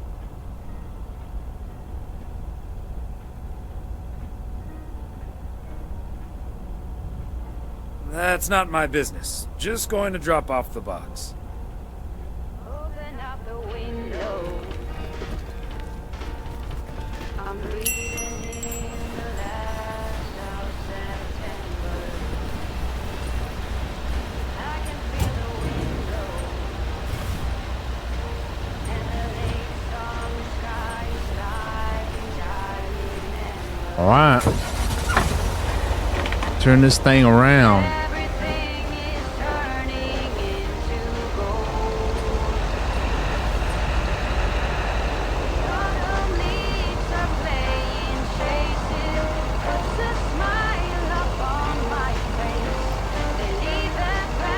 Which one, Masha?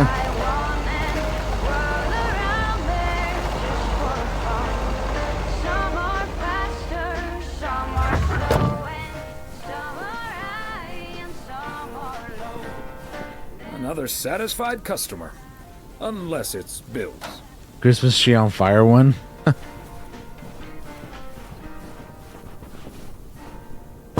That's it.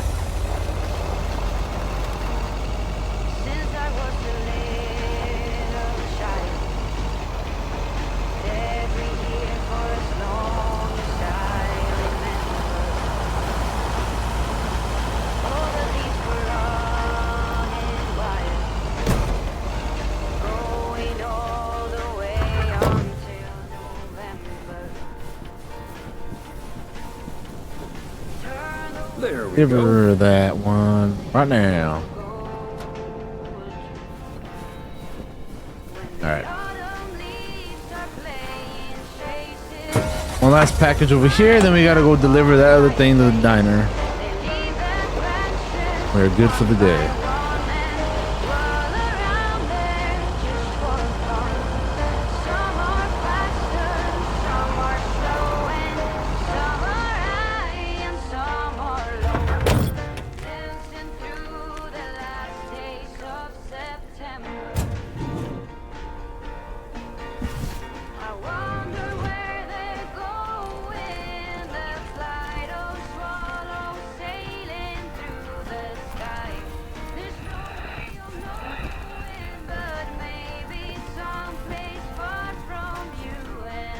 Yet another heavy package for you, Ben.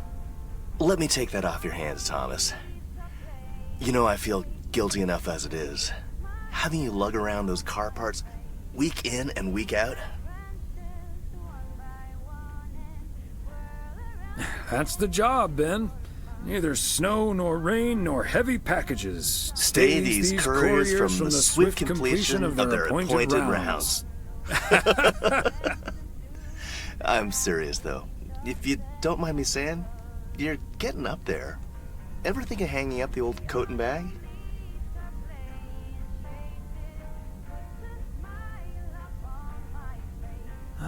Not until recently, but recently?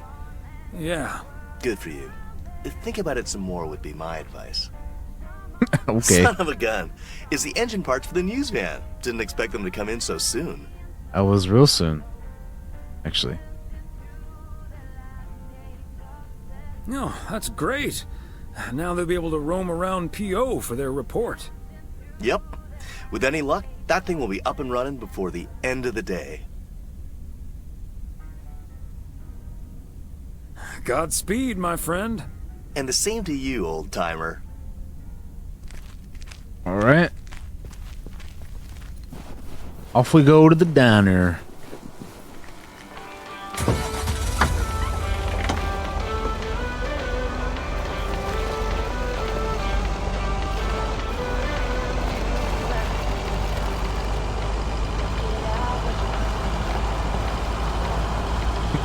Damn, what do you mean, damn?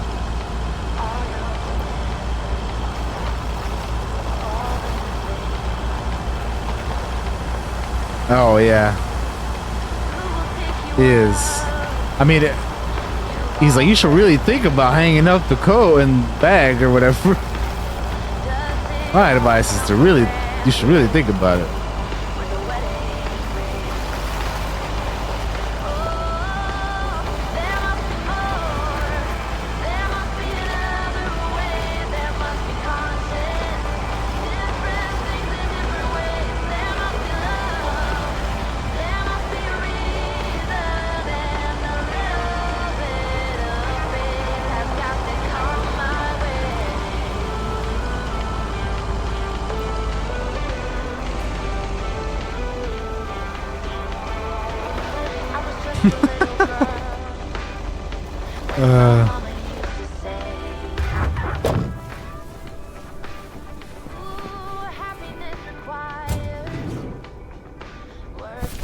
Only pack is left. And parcel.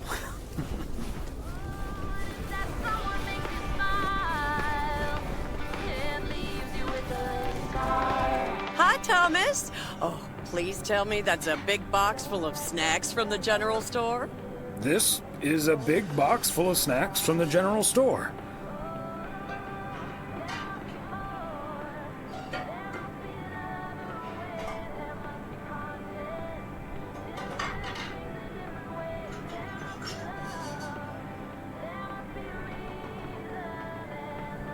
Delivered to you free of charge.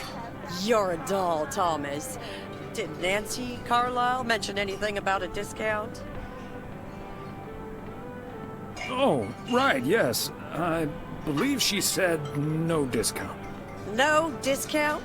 Is Nancy Carlisle really trying to charge me full price for snacks that are about to go past their expiration dates?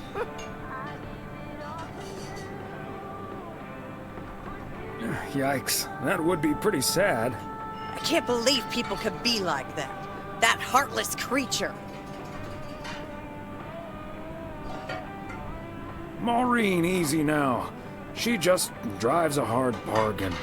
Pardon my French, Thomas, but she always manages to drive me up a wall. I'll stop bothering you now. I'll think of something, don't you worry. All right, good luck to you then.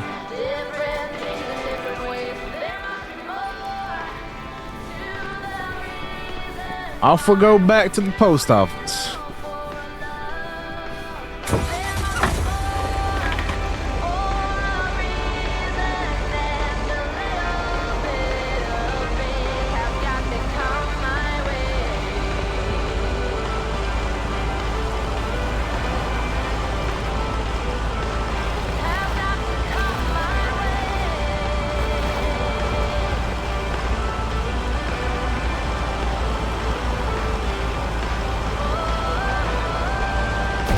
Ah, what the hell?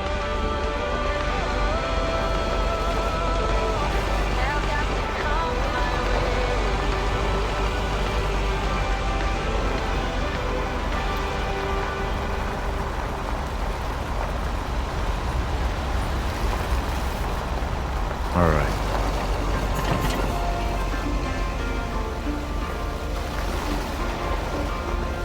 Done for the day. Hello, Thomas.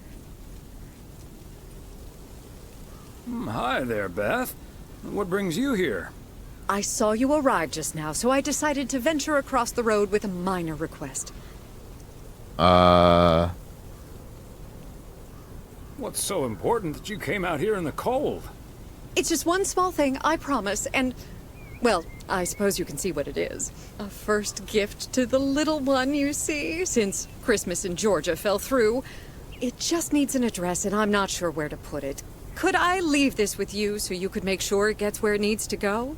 I have the information right here on an old envelope. It's the return address in the top corner.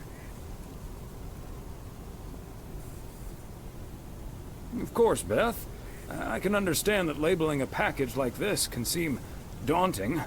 Bears will do that to you. You're a real gentleman, Thomas. Thank you. I have a stack of returned holiday gifts that need sorting before I close.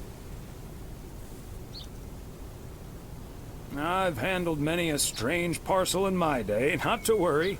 I'll take care of it. Thank you, Thomas. Truly. I'll get the postage to you later, I promise.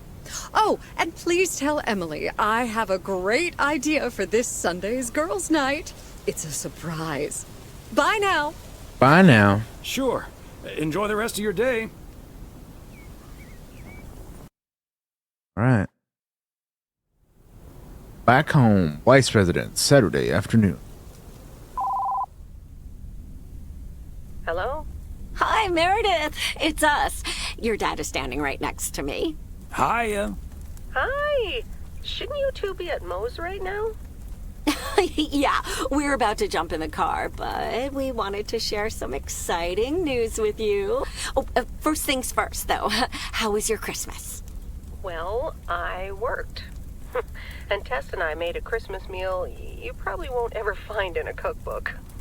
But we had a lovely evening. Thanks, Mom. Can I get the exciting news now, please? Okay, so your dad and I will fly into Florida this September. I won a sweepstakes. Get out of here. Wow, that's so awesome, Mom. Florida in September. Beats the PO weather, huh? Oh, sure does. Dad, are you excited as well? I sure am. Aren't you worried about flying there? Last time you came to visit, it took a few hours for that green tinge to leave your face. Oh, Meredith, don't make it worse than it was. Fine. Maybe he just boozed too much on the plane. Have you checked if the flight includes free cocktails? Best bring your flask, Dad, just in case.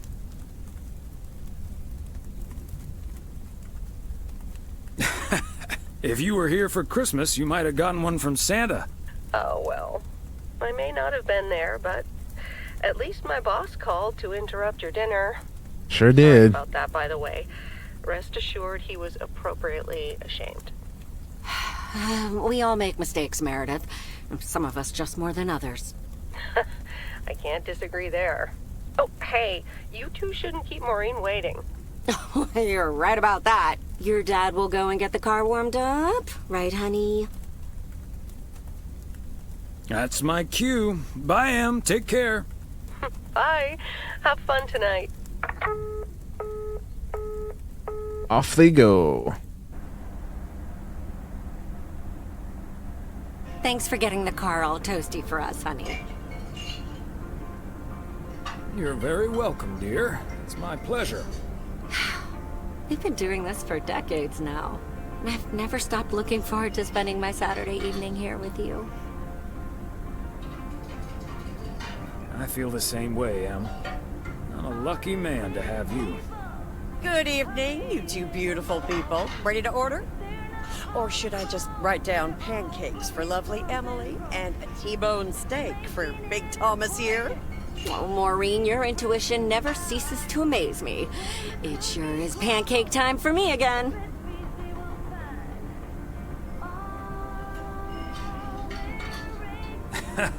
Big Thomas would very much like that, Maureen.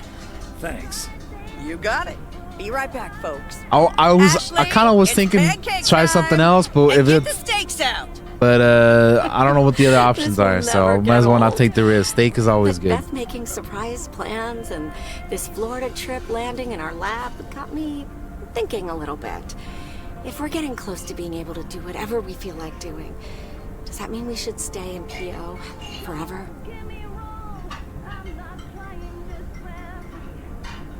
And move closer to Meredith? To the big city? No. I need space and fresh air. And warmth. That's the nice thing about Florida. And it's not like your arthritis will stop acting up in weather like this.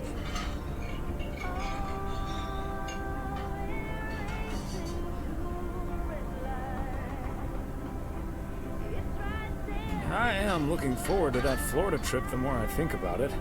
It's a perfect opportunity to test the waters. Oh, wasn't it nice the way Meredith reacted to the news?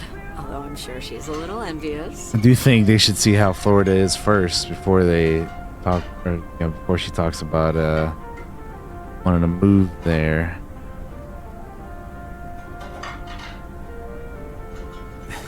Yeah. When's the last time she had a few days off and left the big smoke? Okay, folks. While Ashley's busy in the kitchen, That was a it's time to film Mo camera on movement. a few details. A little birdie told me you two were off somewhere fancy. Maureen, I was planning on telling you and the girls all about it tomorrow evening. But I'm sure you've also heard it's Florida in September. Florida in September. Oh, imagine that. Oh, I'm so happy for you two. Thanks, Maureen. Have you ever been to Florida? Are you offering your ticket to me? Oh, Thomas, that's so nice of you. Nice try, Maureen. Nice try. But the only one sitting next to me on that plane is my man. Are you totally sure about that, though? I heard that a certain Walter Morgan will probably not be very lenient with holiday requests from the postal office employees.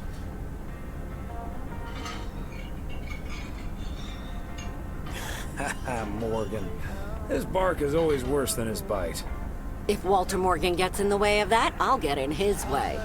I don't think I'm supposed to actually run a bar, but sure, all right. What? Oh, that means dinner's almost ready. Be right back, folks. See, things like this, they bother me sometimes.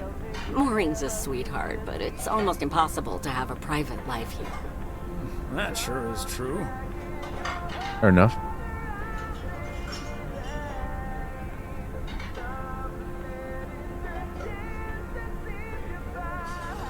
You take the good with the bad, and the bad with the good. I kind of like knowing everyone. I guess you're right about that. Maybe it's the stress of those 60-hour work weeks talking. Oh, Maureen's heading this way again. Let's just enjoy our lovely dinner together, shall we? We shall. Have I already told you that you look wonderful tonight? Look alive, folks. 2 plates of the good stuff.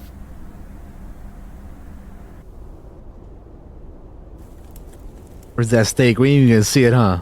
Damn, we didn't even see it. Get to see the pancakes or the steak. Sunday, December 29th, morning. Oh, Thomas, my dear, sweet husband. I know that tone. You've got a chore for me, don't you, Em? Yes, I'm sorry to ask this of you on your Sunday off, but...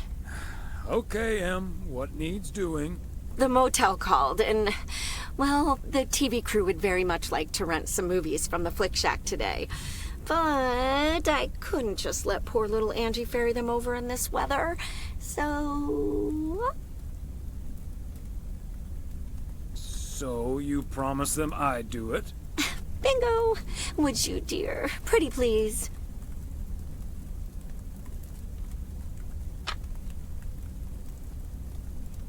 Of course, Em.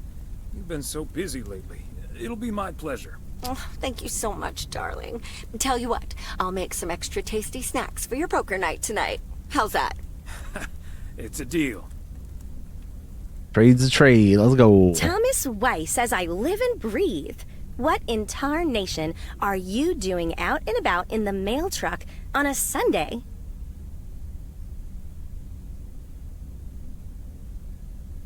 What? Coming over to see my favorite video store clerk isn't reason enough?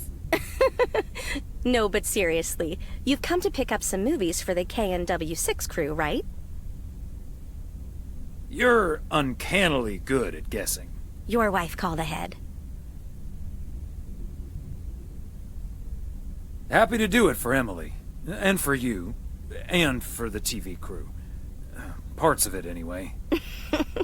But first things first. So, what's the hot gossip on these out Oh, of towners? damn. Always got to talk about the goss. There's Gabriel Serrano. He's the sound guy.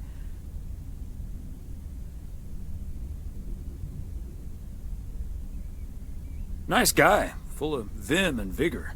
Sounds delightful. What about the rest? Ilsa Richter is their producer. Competent, sarcastic. She kind of reminds me of my daughter. Well, then I'd like to meet your daughter someday. You will. Because Ilsa I've met. Came into the store yesterday asking about P.O. and whether I liked it here. Cute as a button, that one. Wow. And only in town for a couple days. Perfect for a girl on the rebound. Shame she's into men. One in particular.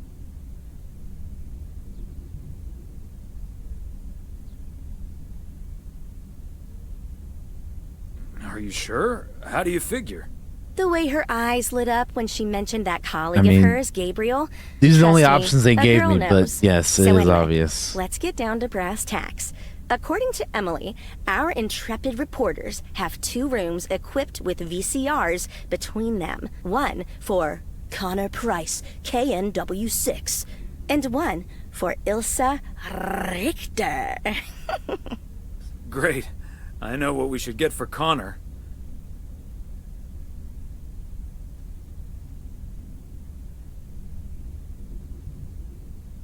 All the President's Men. That should give him some inspiration. Great idea. But Connor's already made his pick. Octopussy. It says it's James Bond's all-time high. I guess they forgot about that time he went to the moon. Fine by me. And what did Ilsa choose? That's where we come in. See, she wants us to pick the movie she'll be watching with her colleague, Wow, Gabriel. okay. Thomas, she wants us I to pick understand. the movie she'll be watching with Gabriel. I got it. We can play matchmaker by picking something romantic. Got it. Exactly. Guide Cupid's arrows, so to speak. After all, 'tis the season.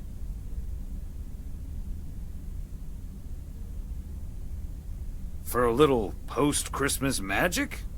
Maybe. You and Emily are regular customers, so you know what I have available. So, which film will it be?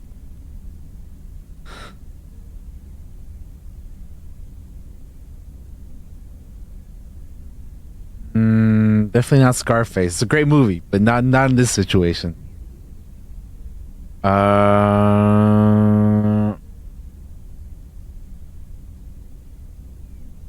mean, if we're going for the obvious, Let's go with Love Story. Or is that too on the nose? It's perfect, and we won't risk being too subtle.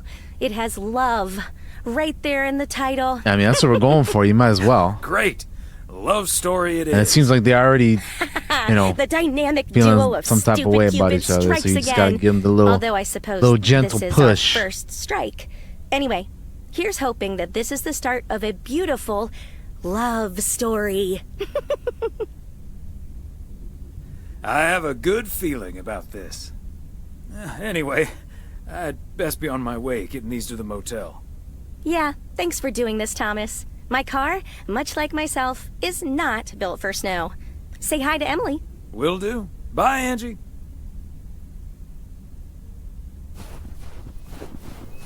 Off we go.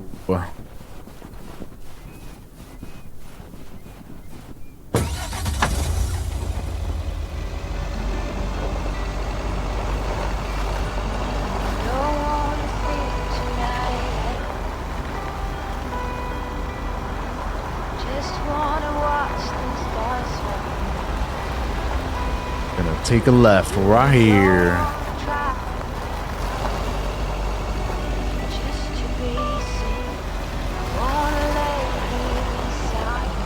And then we drive.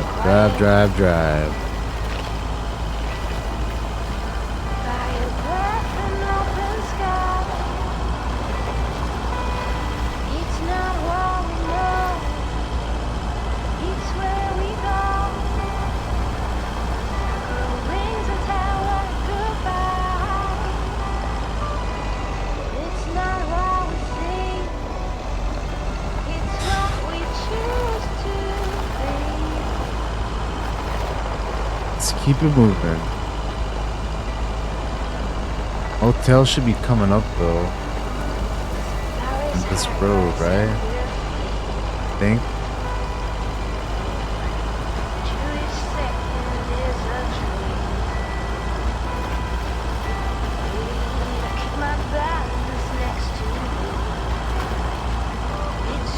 Coming up here.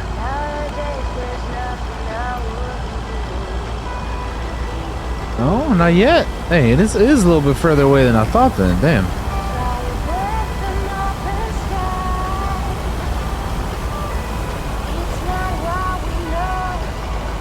I wonder if it's quicker to go the other way or the way that I went. Maybe that would have made a difference, huh?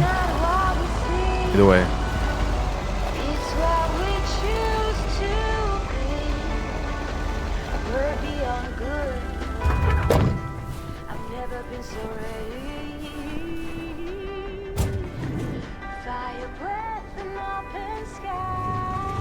Well, I guess it would make sense that he could have him in his bag, but I just wanted to make sure. Special delivery. I need the room numbers for Price and Richter. Just drop them off at number 6. That's Richter. She'll take care of it. Thank you.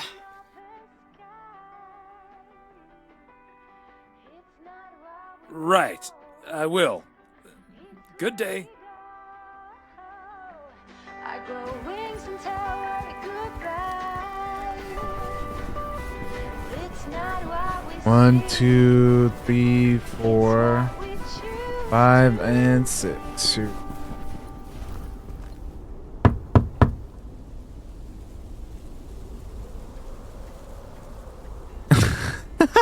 My God.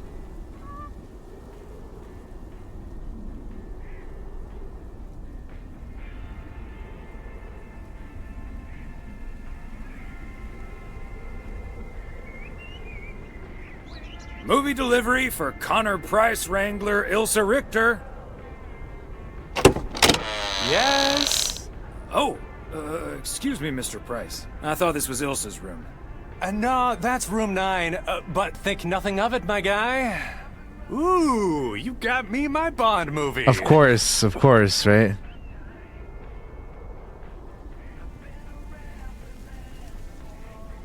Here it is. Don't forget to be kind. Rewind. Love it. You know, Moore's an even better 007 than Connery. He just oozes that classy British wit. Thank you so much. Ta-da!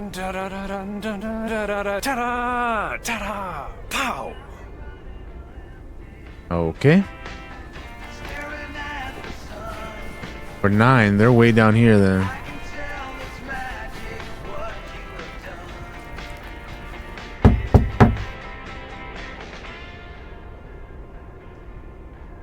Here's hoping this is Ilsa Richter's room. Yay! Good to see you, Thomas. So, what movie did you and Angie pick for me and Gabe? Here you go. Love story. Haven't seen this one. What's it about? Tennis?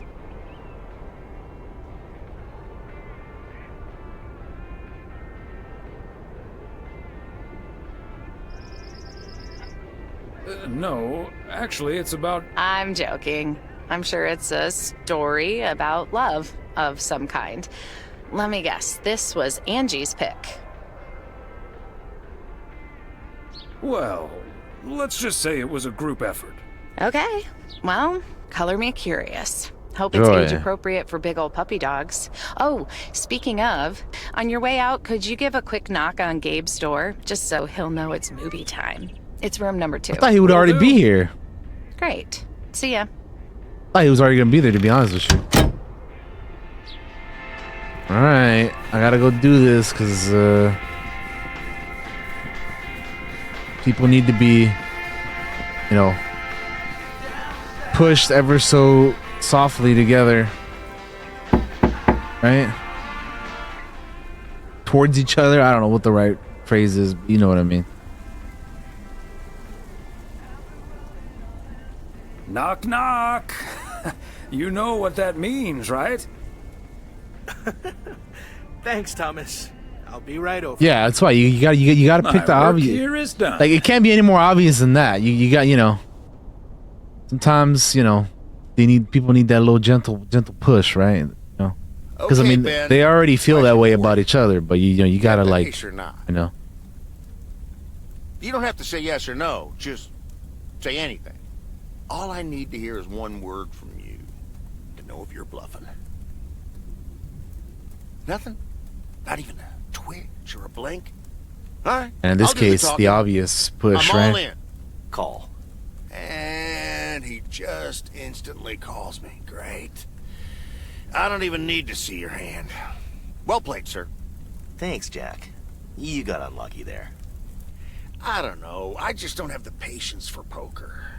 You know, reading a poker book ain't gonna change that. Hey, Thomas? Why are the curtains closed, by the way? Last time I checked, home games are legal. Oh, I don't know. Just feels more cozy, I guess. Thomas, we don't need to keep this a secret. Walter Morgan's on my tail. Someone snitched on me, and now I need to lay low until I have a good enough alibi. Morgan again? What'd you do, Frank? I hope you didn't put Lady's underwear in his briefcase again. Oh. And please tell me you stopped putting dead rats in his exhaust. The classics. No, I didn't prank him at all this time. He's just out to get me. All I did was sell fireworks to someone. He said something about that being my third strike. I might actually lose my job, fellas. This guy.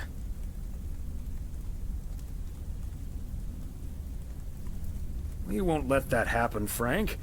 We'll think of something. Thanks, Thomas. I've been racking my brain, but I can't come up with anything. I'm guessing they don't have any photographic evidence. Pictures of you selling these fireworks? Just that there's a guy fitting my description. What are you getting at? I might have a little plan. But let's first play a few more hands. I'm down almost $30. One sec, Jack. Frank, I'm curious. We know Walter Morgan has a few reasons to dislike you, but why do you dislike him? I could tell you why, but it's not a pretty tale. And it better not leave this room, kitchen. Sure, Frank. My lips are sealed, for once. You know I'm no snitch, Frank. Thanks, boys. All right, so this one time In the back summer of 69. was before I started working in PO. There were a couple of pesky stray dogs wandering around HQ. I say pesky, but they never really hurt anyone. Just got a little excited if you walked past them eating a sandwich or whatever. Can't blame them, huh? They were hungry, even though I fed them every now and then. Morgan found out, of course, and after one complaint too many, he took matters into his own hands. Or should I say, feet. He lured a couple of them behind his car, and before I knew what was going on, it was too late. I heard a loud and gut-wrenching howl. I saw 2 dogs run away, and Smokey, my favorite one, limped after them. It's the last time I ever saw those sweet dogs. Then Walter Morgan looked me straight in the eye with a smug grin on his face, and he said, "This is how you do a proper job, Frank." I can still see that grin when I close my eyes. Okay, that does it. Walter Morgan is now on my eternal shit list, and I'll make sure the rest of P.O. knows about it.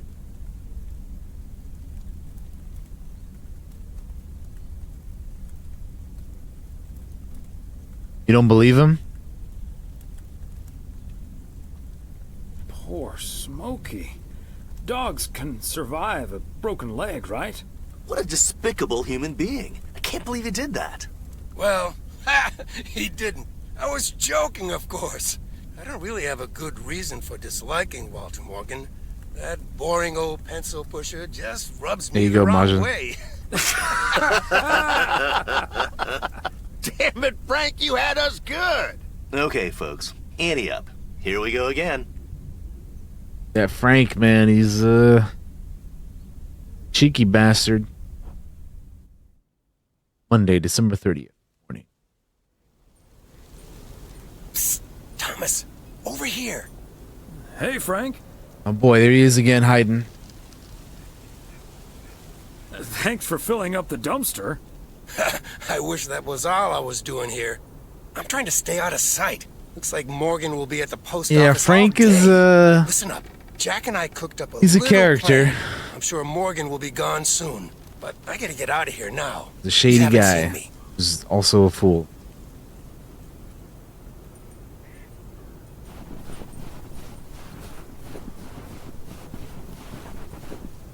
Top of the Monday morning, P.O. We're starting this week with a warning from Lucinda. P.O. positive or pet peeve? Hi, Jack. KNW6 TV crews filming in P.O. yesterday with Connor Bryce. As a big fan, I just had to ask him for an autograph. He asked me for my name, but he kept calling me Linda. Even after I corrected him twice. Isn't that just rude? Sounds like him. Well, that's a bit rude indeed, Linda. I mean, Lucinda, of course. Heard about that. The weather prediction for today, bright but chilly.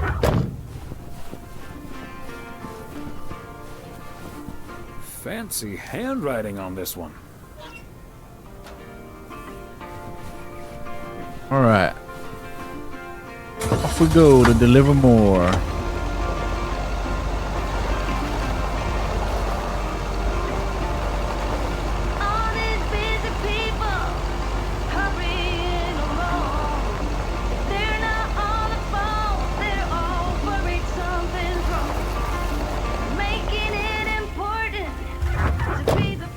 Look at that, perfect, right in front of it too. Man, I have to move.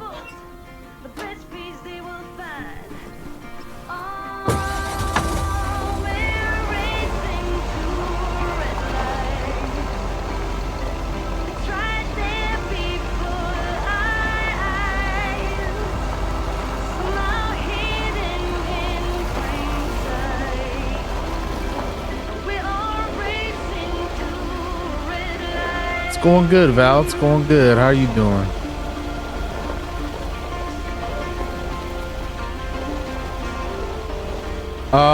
It's I don't know, Monica. I haven't. So I'm playing the DLC right now. It's the Christmas DLC called Season's Greetings. But I played the base game and that was pretty good. You play as this guy's daughter, Meredith, who comes home after being away for a while, and yeah, it was enjoyable. Oh, I need a package here. No wonder. I'm like, wait a minute, I can't deliver letters here. Quick stream, but you got food coming? Dang, nice. What are you having, Val? What are you gonna eat?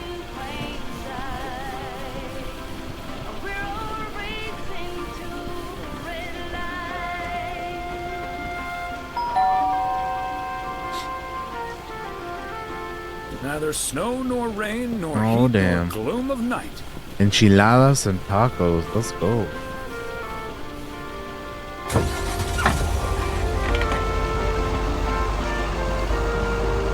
And I want some tacos too. I want some al pastor. I don't know what kind you're getting, but man, al pastor. So good.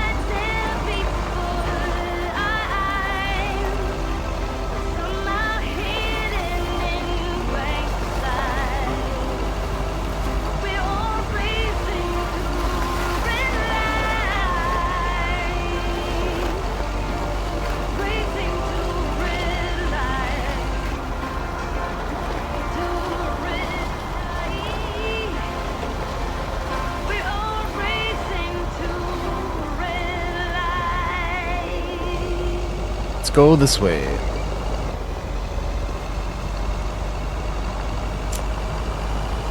Got 2 letters to deliver here.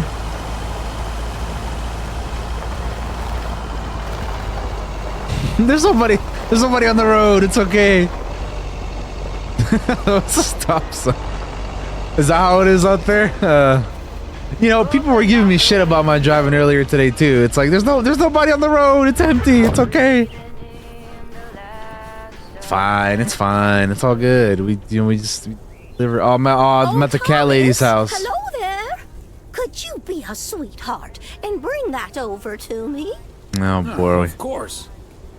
Oh, careful now. Robert cleared most of the snow, but it's still a bit slippery. Thank you so much. This lady has If a great many I still cats. had the balance and agility of my feline friends. Oh, and good day to you, of course.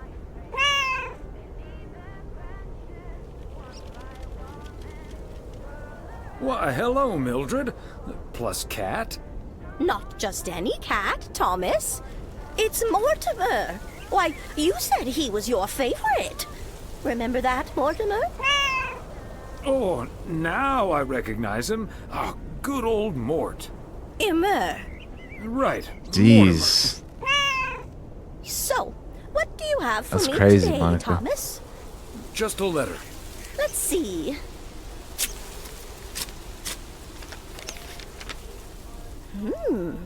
This sounds interesting. Apparently, I need to make a few copies of this letter, and if you send this letter along with $5 to the first 6 people on this list, your name will be added to the bottom. Soon enough, your name will rise to the top. Then many people will send you $5. You will earn lots of money with one small investment. Oh, what a great idea! What do you think, Mortimer?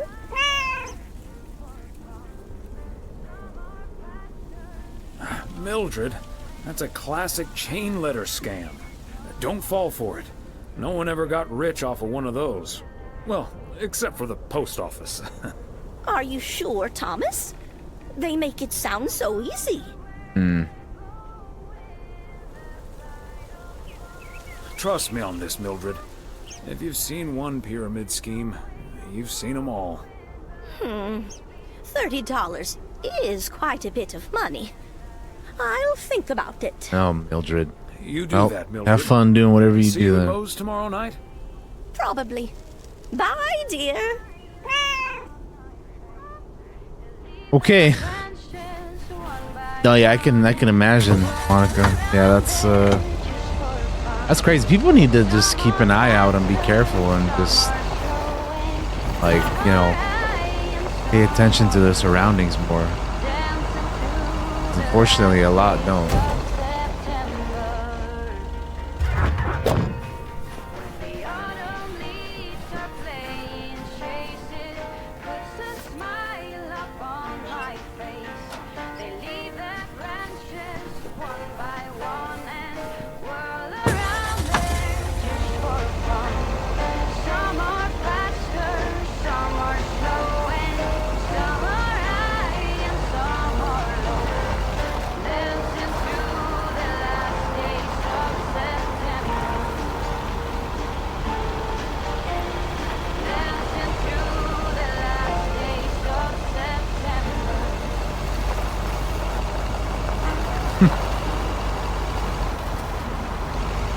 That lady we just talked to is something else, man.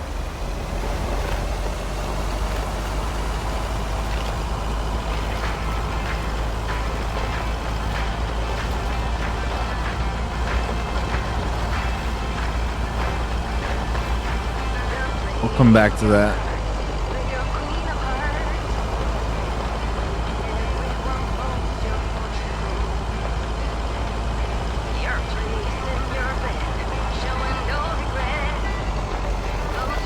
Got another letter down here.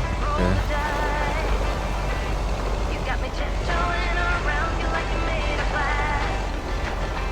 Oh, brother, look who's here.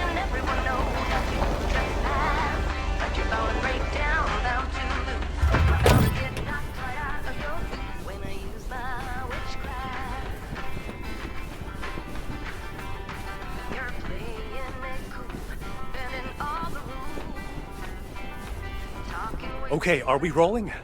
We're rolling. We're rolling. Okay, let's get this in one. I'm freezing my ass off. When Chekhov saw the long winter, he saw a winter bleak and dark and bereft of hope. Yet we know that winter is just another step in the cycle of life. In the summer months, this lake is bustling with activity. As the local fishermen cast their rods, the tourists plunk down hard-earned cash to rent a boat and spend a delightful sun-soaked day on the water. Not so during this particularly harsh winter, however. Now the watery heart of Providence Oaks finds itself completely frozen over. No, that won't do as an analogy, because now we're sort of implying the residents have grown cold-hearted during the winter. Doesn't work, doesn't scan. Yeah, and what was with that Chekhov stuff? I don't get it. Chekhov? Like from Star Trek? All right. Let's try something else. Wait a minute, Mr. Postman. How's it going? Jesus. Hi, Mr. Price. Did you enjoy the movie last night? Hey, listen, how about I ask you a couple of questions on camera? Just simple stuff about the town. Sure, I'd be happy to. Great. Just move over here. Are we both in the shot? Yeah, that's fine. This'll be great. The lake as a backdrop. Perfect. Let's go. All right. This is... His name is Thomas Weiss. I knew that. Thomas and I go way back. As the local mailman for truly countless years, Thomas Weiss knows Providence Oaks like he knows the back of his own hand. So, Mr. Weiss, how would you characterize this small, cold town and its warm inhabitants? That's easy, Connor.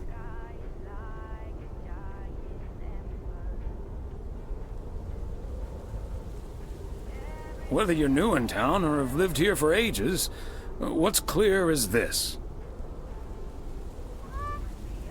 This gorgeous little lake town of ours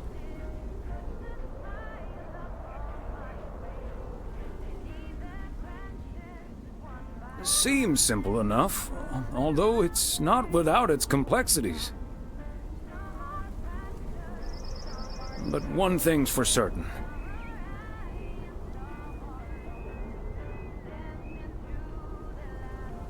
When the low winter sun hits that shimmering water just right, you realize Providence Oaks is breathtaking.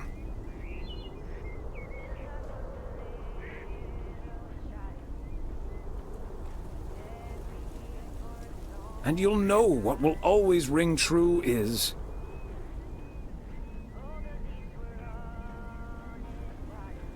here, a goodbye never has to be a farewell. And cut. That's so sweet, Thomas Weiss. Completely unusable, but sweet. I know I've got goosebumps. Yeah, that went well, kind of. Now, let's scout out the establishing shots at the far end of the pier. Let's go, Connor. Aye, aye, Captain. Gabe, you can take 5. My advice would be to take those 5 in the van to reduce the risk of any further ass freezing off incidents. Noted. Thanks, Ilsa. Okay. Well, that was that.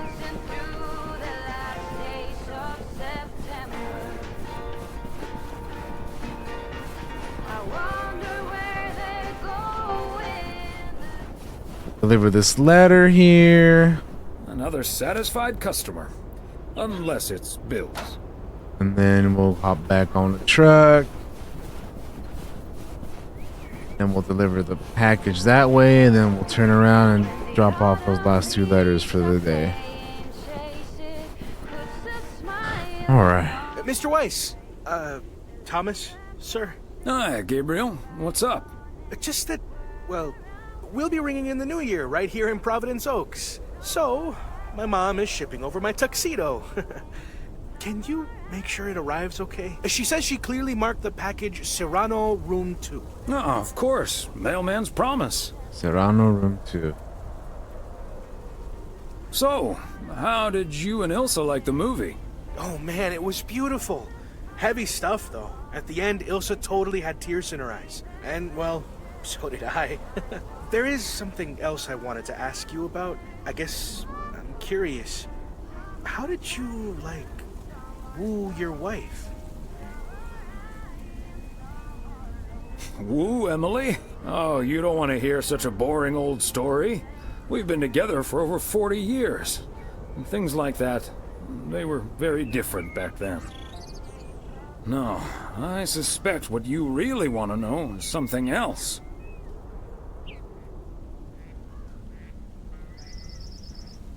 You want to know if you should make a move on Ilsa. Shh, keep it down. Don't mention her name. Bro. I don't understand why it's still like this, bro. Come on, that movie should have been it, dude. You seem like a wise man. I really appreciate your advice. Come on, bro. Well, okay then. My advice is to go for it. You like her a lot, and it's pretty obvious that the feeling's mutual. Exactly. Wow. And is that your definitive judgment?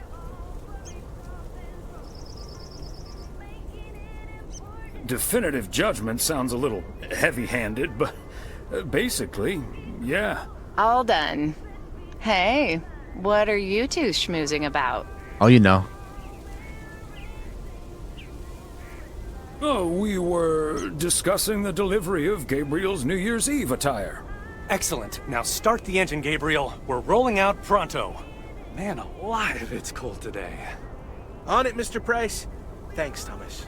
You've been a huge help. My boy, you need to just go for take care it. of that tux, yeah? Will do. Bye, folks.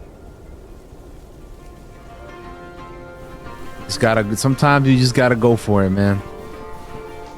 And in this case, when it's extremely obvious, like it is, what are you waiting for, man? What are you waiting for?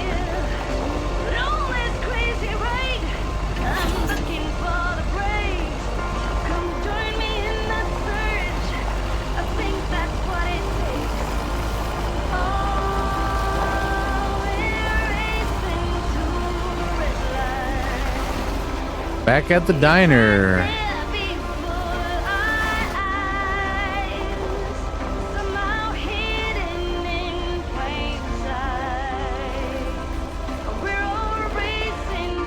Hello, Katie. How's it going? How are you today? A belated Christmas gift? Maybe. What'd you think of the Game Awards? I know you were watching that. Yeah, this is a cozy game, and we got the cozy vibes going on. Hi there, ladies. Hi, Thomas. Hello, Thomas. Chilling, Christmas, small town, snowing everywhere. Yeah. Got a delivery for the diner, Kay. Great. Same, Katie, same. General store, I see. There was nothing really that blew me away, but there's a few games I do have my eyes on. I think the biggest surprise for me though was Blade. I was not expecting that, especially by the people who are doing it.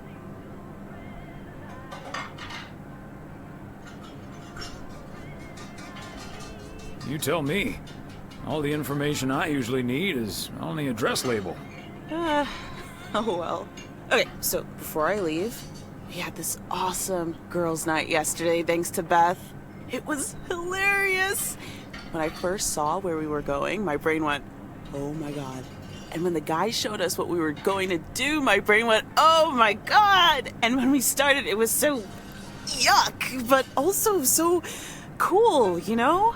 I've never done anything like that before, and I love that I got a chance to find out. What are you talking about? But then again, I doubt that I will ever try it again.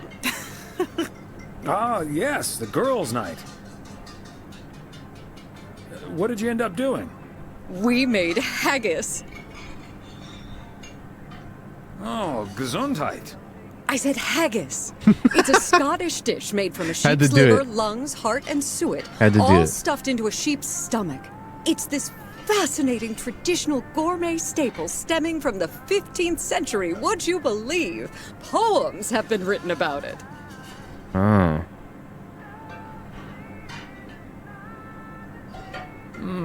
It does sound like the beginning of a very bad limerick. Haha! There once Yeah, was a Exodus lass looks from St. interesting. Glagis.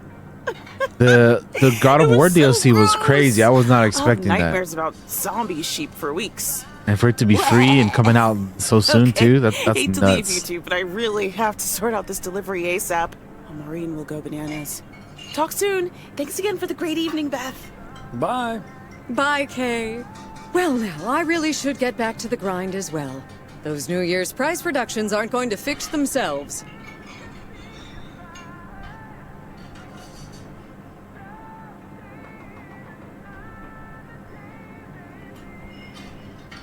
Wait up, Beth. I want to talk to you about something. Oh? What's on your mind? It's about Saturday and the whole parcel situation. I told you I simply Yeah, that wanted was- to get that honestly parcel is- out to Daniel as I soon just as don't- possible. Since we didn't get to exchange gifts over Christmas this year. It's nothing, really. They really Now, if overdid it that's this year, all, Katie, I with really that. need They to really get back to overdid the it. bookstore.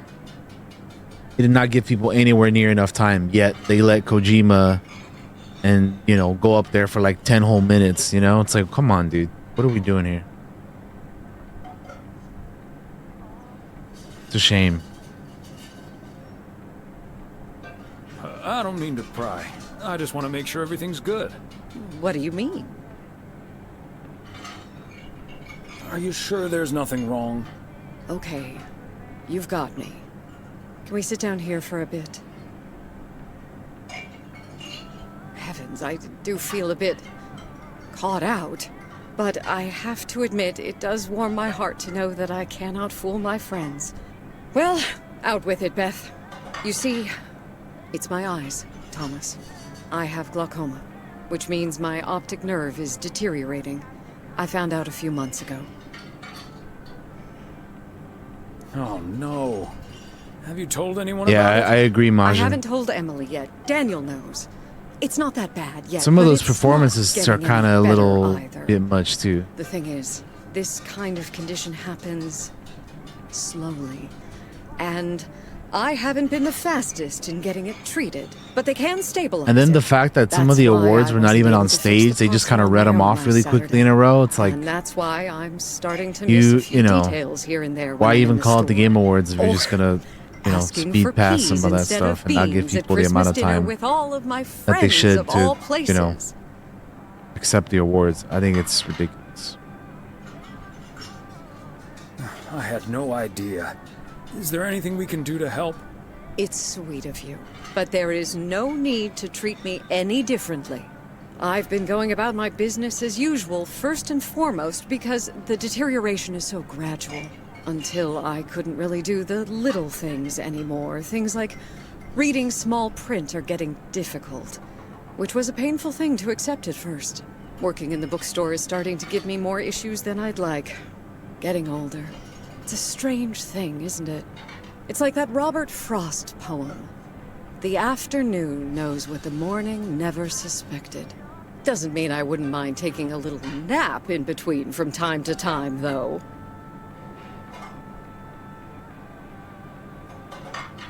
Is this why you're really leaving for Georgia? I mean, will you be able to take care of yourself in the long run?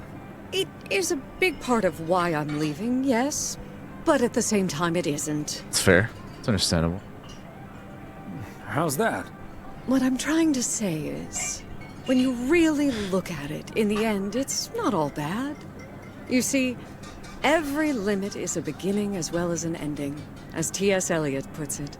For me, there's really no use dwelling too much on that limit. I can't change it anymore at this point anyway.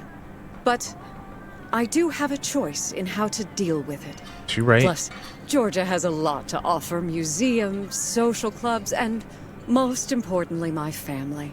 If you look at it like that, getting older may still feel like a cursed time, surely, but I also see each new year as a gift. An opportunity to start new adventures, explore, and have more fun. You can't take something like that for granted. That's a good mindset, man. I like that mindset. I had a feeling you'd understand. Hey, I'd make a pretty poor friend if I didn't. Well, I guess I really should be going now. Thank you once again, Thomas. I gotta go too. I still gotta deliver some letters. Better now that it's out.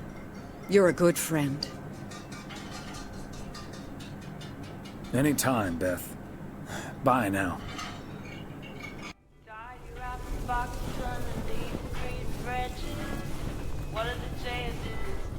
Bye-bye, Dunner.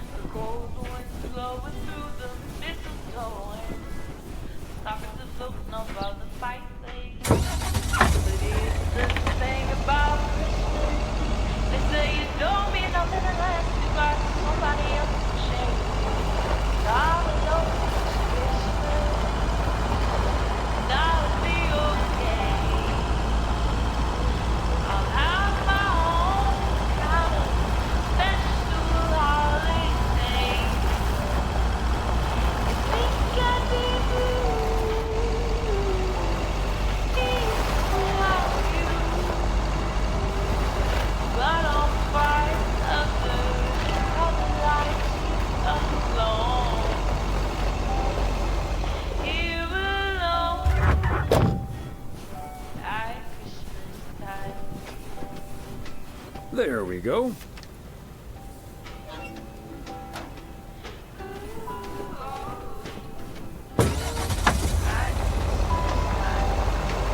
Last one of the day.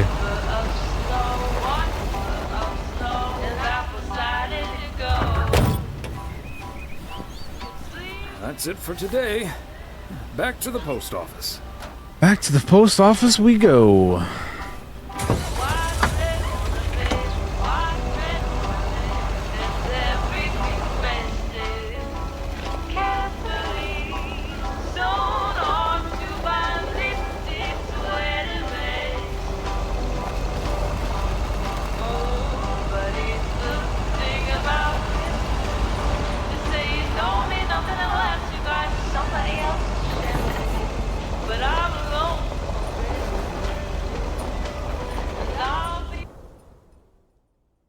Hey, Thomas, have you seen Jack?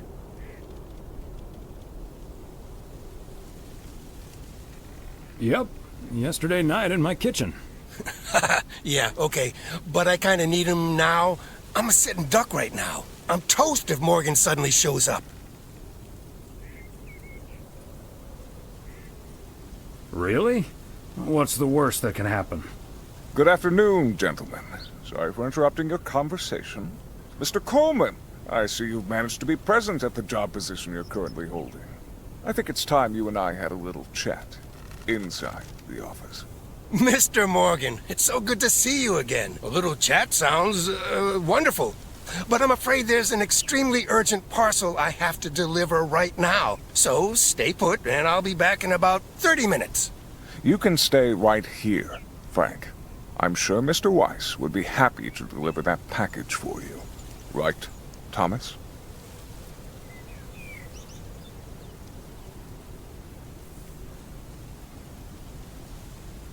Sure, Mr. Morgan. I just finished my round, so it's not a bother.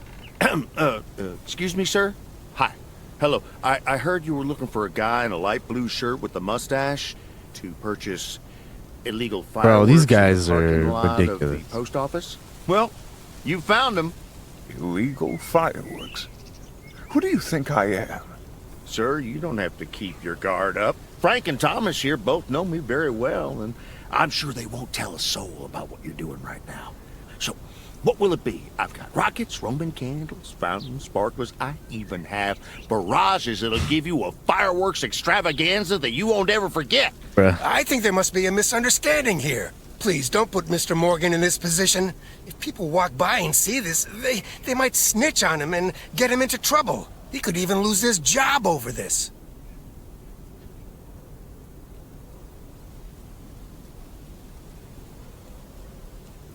I don't think Mr. Morgan is interested in buying fireworks, to be honest. I'll tell you what will happen now. I'm going to get in my car, start the engine, drive home, and pretend I did not just spend 3 days in Providence Oaks for absolutely nothing. Sir, if you take a left at the deer statue, you'll eventually pass my barn, and I can fill your trunk there in just 1 minute. Do you have cash on hand? Gentlemen, I'll be back next year. Frank Coleman, your luck will run out one day. I wouldn't bet on it.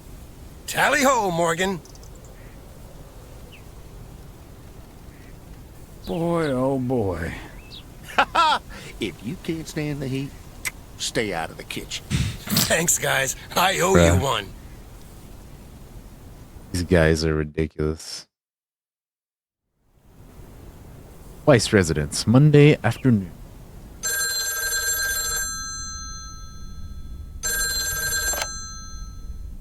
Hello?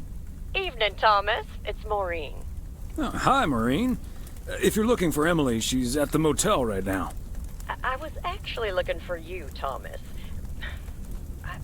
I don't know what to do with this Nancy situation. I get so worked up just thinking about it. And that usually gets in the way of doing the right thing, you know? I need to talk to someone who's a bit more emotionally detached from the situation. How can I help you, Maureen? Simply put, I don't know if I should give in to that Nancy Carlisle and her overpriced snacks, or tell that woman to I think take a hike. they both need to come to a little compromise here. Lackluster New Year's Eve party.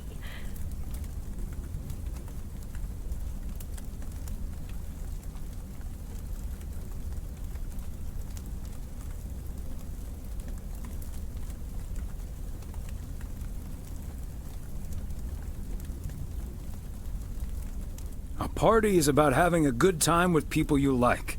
Who cares if the snacks aren't great? That's what I'd like to think as well. But I just don't like to disappoint people.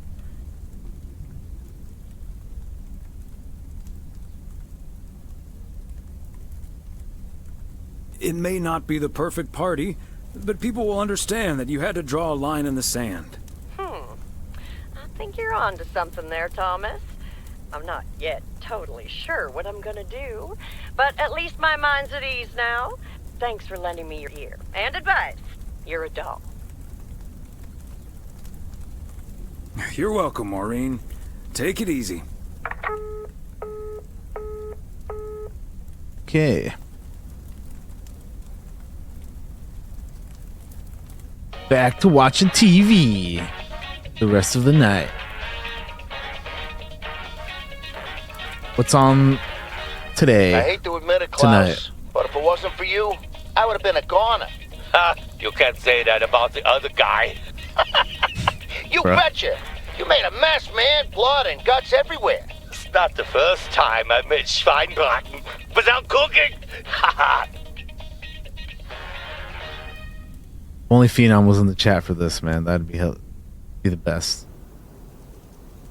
Tuesday, December 31st, morning.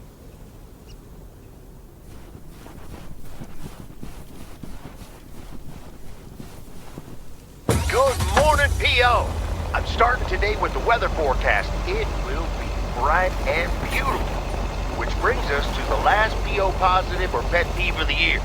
It's one from yours truly, who'd like to end 1985 on a positive note. PO positive or pet peeve? We all know PO is the best place in the world. Kinda, yeah, Majin. Fancy handwriting on this one.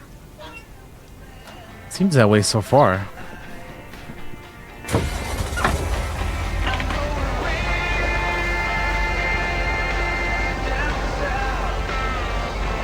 The beep beep beep sound was a busy signal. You didn't hear it unless the phone you were calling was in use.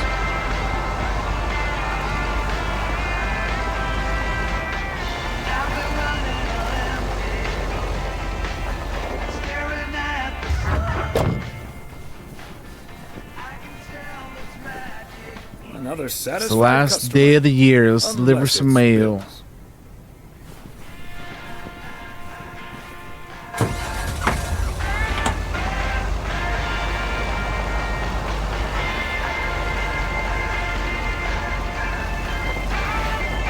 Oh yeah, you didn't think of the past you didn't think about until now, right?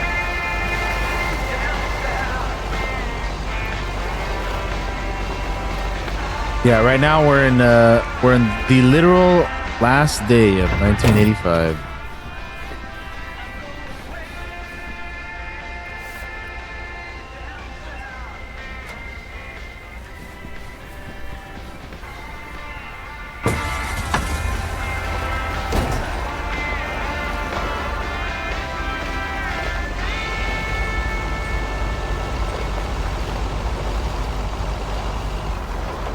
Got a package and a letter to deliver down here.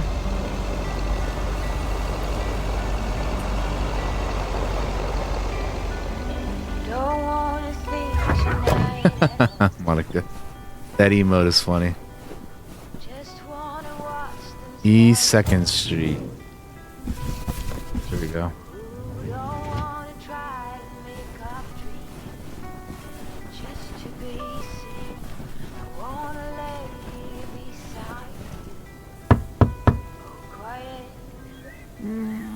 Nobody's home. We'll just drop that off then.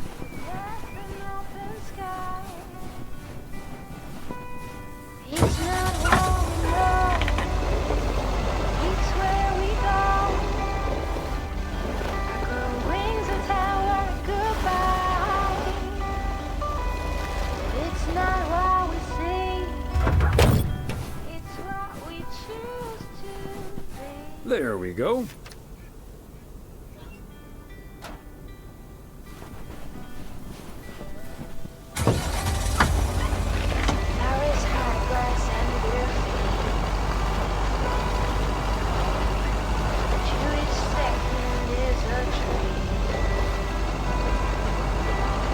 All right. Oh, we're done here, but I guess there's still a few more over here. Actually, there's one over here, and the others are over this way.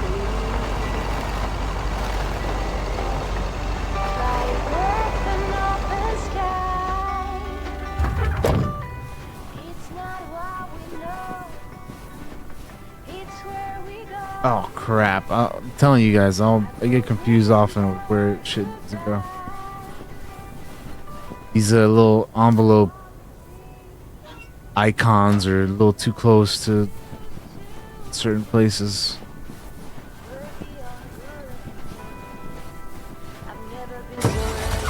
All right, off we go.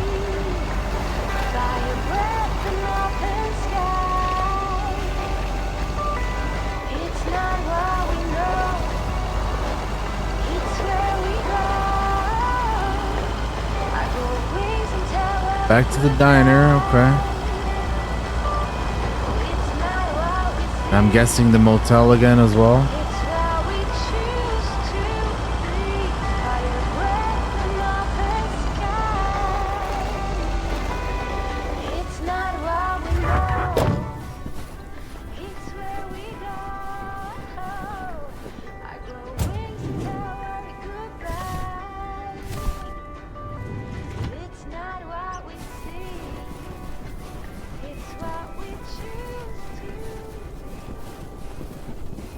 Right. Go, let's deliver this here. Thomas, Diner. it's good to see you. Thanks again for the little chat we had yesterday evening. Have you made a decision on what to do? Yep, and I hope it's the right one. But I guess some situations don't have a perfect solution. Right. You'll find out tonight, Thomas. We'll have a grand old time regardless. All right.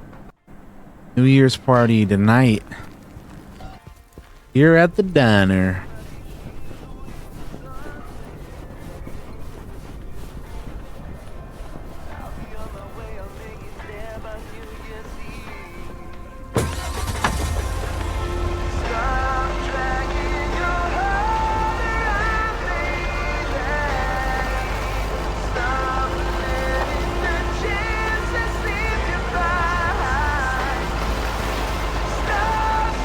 Oh, I gotta go over here. Okay. Farm. Alright, Jack.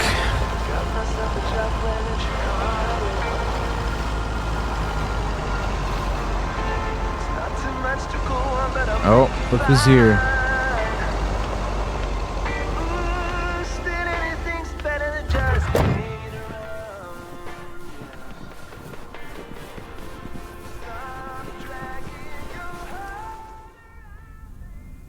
Oh, hey, Thomas. We're about to do a little interview, but you're welcome to listen in.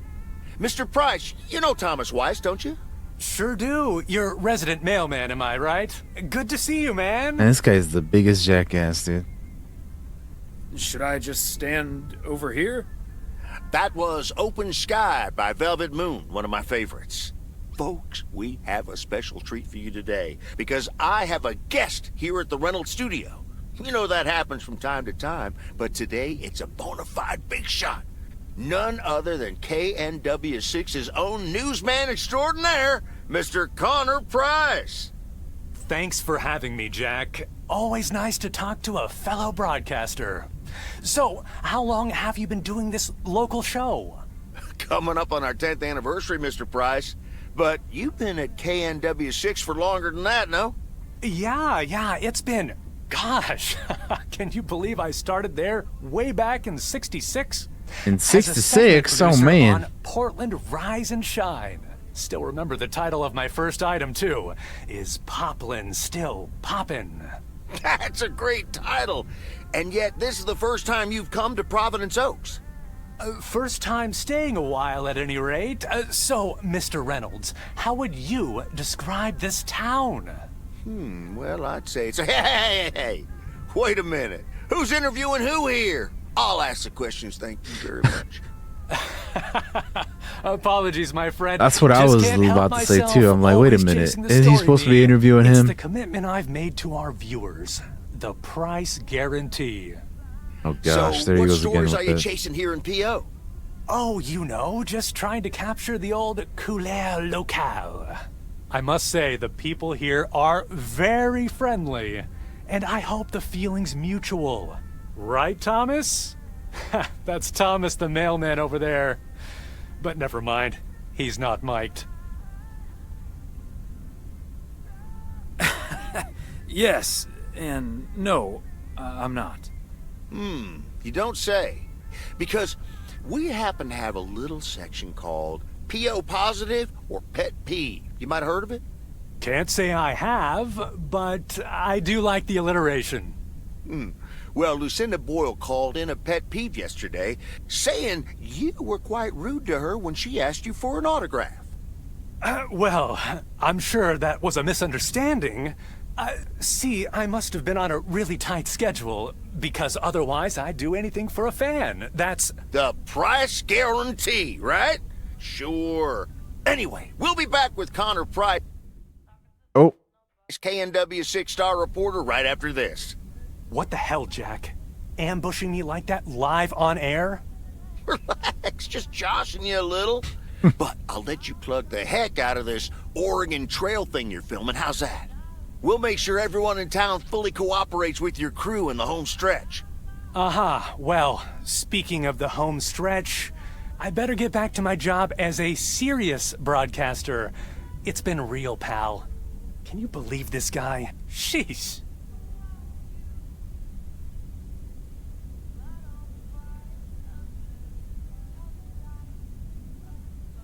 Someone in broadcasting being slightly obnoxious? Unheard of. Huh. That's the thanks I get for stopping by amateur hour. Sorry you had to witness that, Thomas. Made for good radio, though. While it lasted, anyway. I'll see you at Moe's tonight, yeah? You don't want to miss what Frank's been cooking up. I'm looking forward to it with no small amount of trepidation. So is Frank. He's as nervous as a long-tailed cat in a room full of rocking chairs. Oh, Could be man. quite entertaining. Oh, man. Long-tailed cat in a room full of rocking chairs. Alright. We got one last package, huh? Got one last package.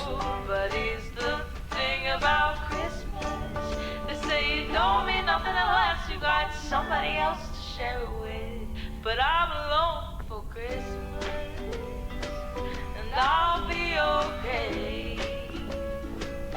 I'll have my own kind of special holiday. You think I'd be blue here without you,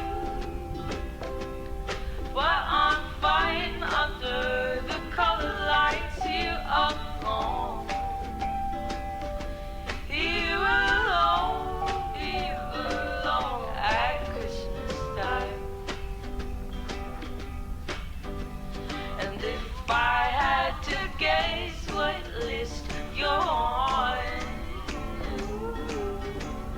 I'd be guessing you'd be getting caught in on not alone for Christmas. Back at the motel. Hey, are they here too?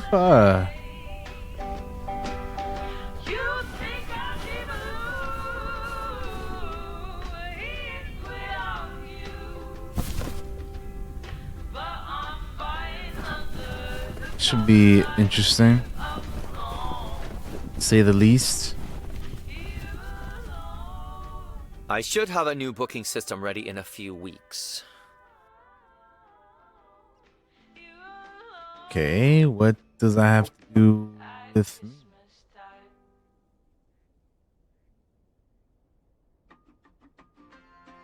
You know what I mean? Of course, I'm not gonna get an answer out of that.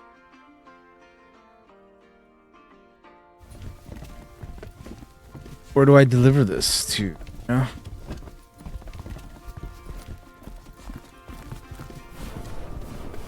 Does it go to here? Oh, it's his suit, of course. Of course. I remember now. P.O. Tuxedo Service.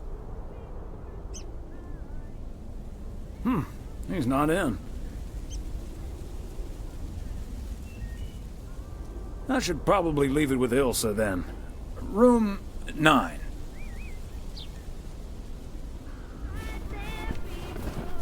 Are we about to like catch them in the act?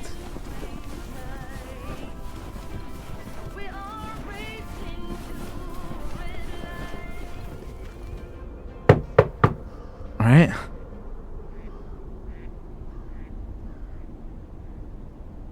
Knock, knock. Hi, Thomas. Oh, is that Gabriel's tux? Signed, sealed, delivered. He's in there taking a shower. Look at him. See? Hey. Okay, I'll take care of it. Thanks. Right then. We're back. Let's keep it moving.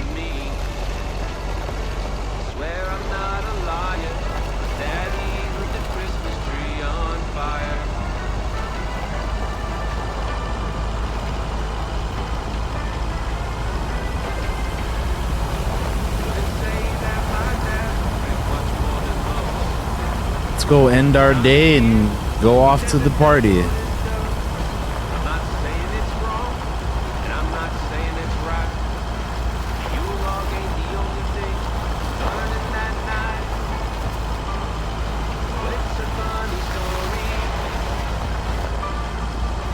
Yeah, the base game is a lot of is a lot like this too. Yeah,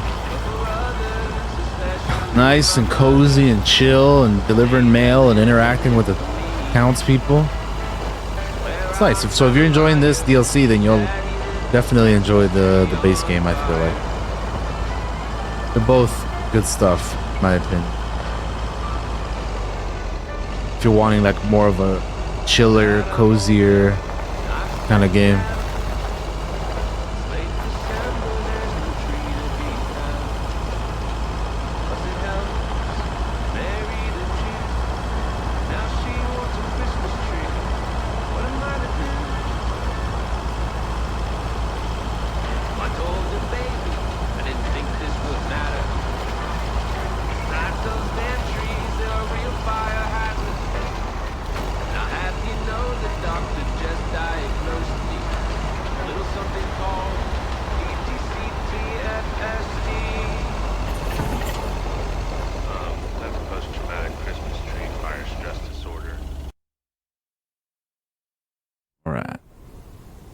Weiss residence, Tuesday evening.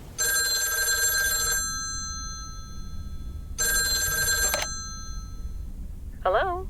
Hi, Meredith. It's the Weiss family again. We wanted to wish you a happy new year before we're going to Moe's. Hey, thanks. We've got a little over an hour left here before it's 1986. You'll watch out for those fireworks, won't you? They're so unpredictable. I will. I'll probably stay inside anyways. We've got 4 more hours to go, but Happy New Year! I'd rather be early than late. Are you going anywhere to celebrate? Thanks, Dad. We're all a bit drained after making the deadline. Some guys from the office were going to do a ER Kung Fu tournament, but I didn't feel like it. A Kung Fu tournament? On New Year's Eve? Yes, Mom, it's a video game. But Tess and I are going to watch Trading Places instead at my place. I think that New Year's Eve is overrated anyway. People seem to think it must be the best night of the year, but all you usually get is a lot of drama and a solid hangover. My New Year's resolution was not to make a big deal out of New Year's Eve anymore. And it looks like I'm not going to break it. But don't let that ruin your evening.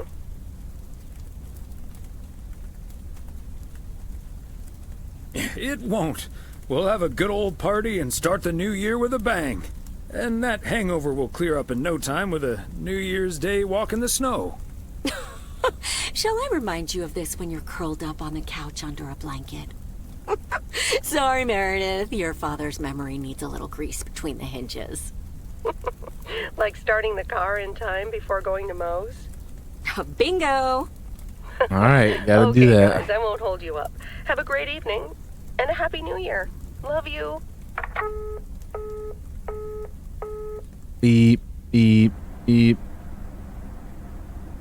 Look at that. We're at My beautiful the New Year's party. May I have your attention for half a minute? First of all, welcome to Moe's. We're excited to celebrate the last few moments of 1985 together with you. It was quite an undertaking to host this New Year's Eve party at the last minute. So if you feel like the snack situation isn't up to standard, you're right. But we do have enough tater tots, french fries, potato wedges, and potato pancakes to feed the entire Let's go, village. dude. That sounds Thank good you to so me. much for that, Jack. And thank you all for coming. Cheers to a great evening. Well, if it isn't my favorite KNW6 news team. In the flesh. Hi, Thomas. Nice tuxedo, Gabriel. Thank you. And thanks for making sure I got it. I put it on right after I got out of that shower. He toweled off first. Don't worry. There we go. Champagne for my real friends and real pain for my sham friends. Bruh. Ah, good to see you, man. So, is the segment on Providence Oaks in the can yet? Almost, my friend. Still have to shoot the countdown to the new year. Hopefully that gives us the ending we need. I've been promised a spectacle. Easy on the alcohol there, Connor. We still need you on camera. Can't have you slurring your words. Slurring my words? Whatever do you mean, Ilsa? Quit fooling, you guys. It's getting close to midnight. Let's set up and get ready. Showtime. Okay, getting into character. See you on the flip side, mailman. Hi, honey. There goes that Connor Price. Would you believe the motel had to custom order a blow dryer just for him? Wow. He tipped generously, though. Oh, is that Beth sitting over there? Let's join her. Good evening, my dearest of friends. Almost time for Auld Lang Syne, eh? Did you know that Auld Lang Syne was written down by Robert Burns in the 18th century? And that he based it on an old Scottish folk song? He wrote it to a different melody than the one we sing today, but I have to say, I do like this version. And it's often sung after a special dinner where haggis is served, would you believe? How will we ever get by without these fascinating facts? I don't think I've ever heard it. But then again, I only listen to the car radio. Didn't they used to sing that at your grandma's around New Year's? Yes, you don't remember? Your uncle would sing completely off-key. Oh, that I remember. And not just around New Year's. All joking aside, my friends, now that a new year is upon us, I feel a moment of thanks is in place. I know I've kept my situation from you for a while, but now that it's out in the open, I honestly don't know why I didn't share it with you sooner. Pride, I suppose, but I feel so much better now. So thank you, my friends. That's what we're here for. Glad we could be there for you, Beth. And thank you for opening us to it. We'll always be there for you. But you have to let us in first. I hope you remember that when you're in Georgia. Definitely. In fact, it's my new resolution for 1986. Along with letting go and seeing where life takes me. What about you, Emily? Any resolutions? Well, less work and more fun, I suppose. Now that this guy Matt is joining the motel, I am looking forward to a bit more quality time. What about you, honey?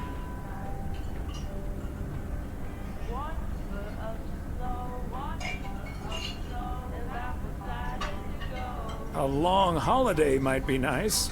Oh, yes, the Florida trip. I'm really looking forward to that, too. Should old acquaintance be forgot and never brought to mind? Well, whatever the future brings, this old acquaintance here will be hard-pressed to ever forget you two.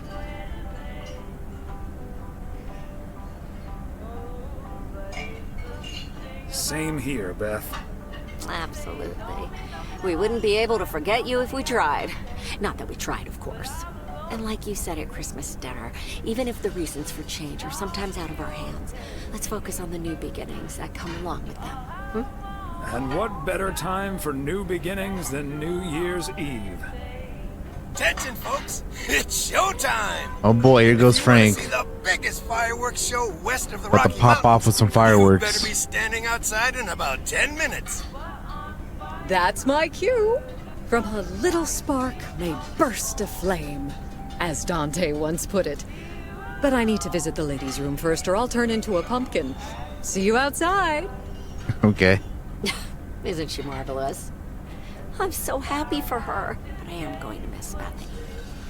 So will I. But she'll still be around for a while, so it won't be too abrupt. It makes me feel a bit melancholic. Even more than I usually am on New Year's Eve. This odd feeling of looking back and forward at the same time, and now I'm doing that over a much longer period than just the coming and going of the year. I know what you mean, and there's nothing wrong with that. It's good to have something to look forward to. And we sure have something to look forward to, don't we? I guess that's what's most important in life. But let's enjoy the here and now instead. Here, here. Our wise and beautiful daughter just taught us not to demand that this should be the best evening of the year. But we're allowed to try it, right? So this is where my speech ends, my dear husband. And now I need a glass of champagne. I'll drink to that. And to you. And all the good things the new year will bring us. Maureen, I need champagne. For me and my beautiful wife. You got it, sir. Just grab your glasses and join me in the bottle outside. All right, It's let's less than go a watch minute now. these fireworks. 20 seconds on go, Mr. Price. Go. And so, 1985 draws to a close. With mere seconds left in the year, I've been told this little lake town will strive to end 85 with a bang. In 10, 9, 8, 7, 6, 5, 4. Holy Toledo! Ilsa, are we getting this? Somebody check on Frank! The hell? Is a camera on the floor?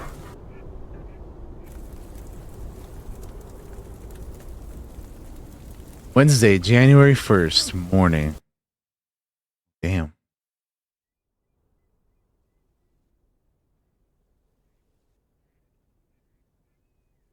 And that sure sounds like a delicious eggnog recipe. TV anchor Bob. Hurry up, dear.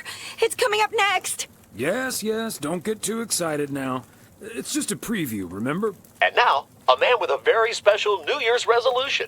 And he's going to tell us all about it. Isn't that right, Sybil? Absolutely, Bob. It's none other than our roving reporter, Oh, boy. Connor Price. Connor, my dear, where in blazes are you?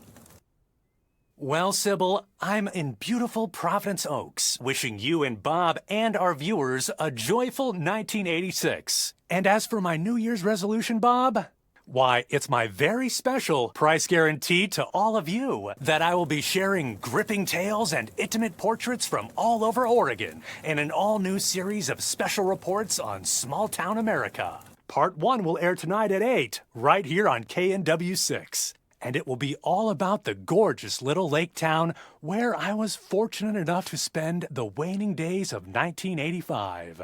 Here, let's take a look at an exclusive sneak peek. Providence Oaks, an idyllic town by a lake just south of Melville. It's where this reporter counted down to 1986. That's the credits. And although, unfortunately, the fireworks started a little early. We did it. So we didn't quite manage to catch them on tape. Take it from me, it was quite the spectacle, courtesy of postal worker Frank Coleman. Just a faulty batch of leftover 4th of July material, I guess. Not mine, anyway. No siree. But I'm all right, No folks. siree, Bob. Really, everyone can stop calling me at home. I'm A-OK. And perhaps that encapsulates the true nature of Providence Oaks, or P.O., as it's called by those who know and love it. It's a town where, even when things don't go as planned, folks will be all right and A-OK. It's just, we help each other out, and there's nothing we can't fix. A town where first impressions can be deceiving. This town may look sleepy from the outside, but trust me, there's always so much stuff to do and take care of. Ugh. A town where generations have grown up. It's a great place to raise kids, and also a great place to have been raised as a kid. Myself, I mean. Back when I was a kid, being raised here. Was that okay? A town where patience is still a virtue. To be honest, I'm not entirely sure if this is where I'll find what I'm looking for. But I do know I can keep looking here for as long as I want, and that feels great. A town full of unique individuals that, deep down, have more in common than you'd think. The average Providence Okian probably doesn't exist. We do tend to keep to ourselves. Okay. Until someone needs us. Then we show up. Always. A town you can't help but love. I just think it's the best place in the whole wide world. sue me. And All where right, Nancy, everyone calm has down a now. story to tell. To me, it's all about the people. Because Farmer. Yes, well, Damn. leave it to the mailman to say it best. They just skipped over him, dude. Here, a goodbye never has to be a farewell. That's pretty good. Indeed. And also, I don't know if you guys noticed, but in the captions they Providence said Oaks, like so many in other the quote places in in like our great state of Oregon, is a small town. the little title there at the with a top that big said heart. very amateurish. This When it is was we were Connor talking about Price, Jack, that was pretty funny. KNW6 PO. That was good though. That was a lot of fun. Thank you for playing. Thank you for the game. That was a lot of fun, just like the original was.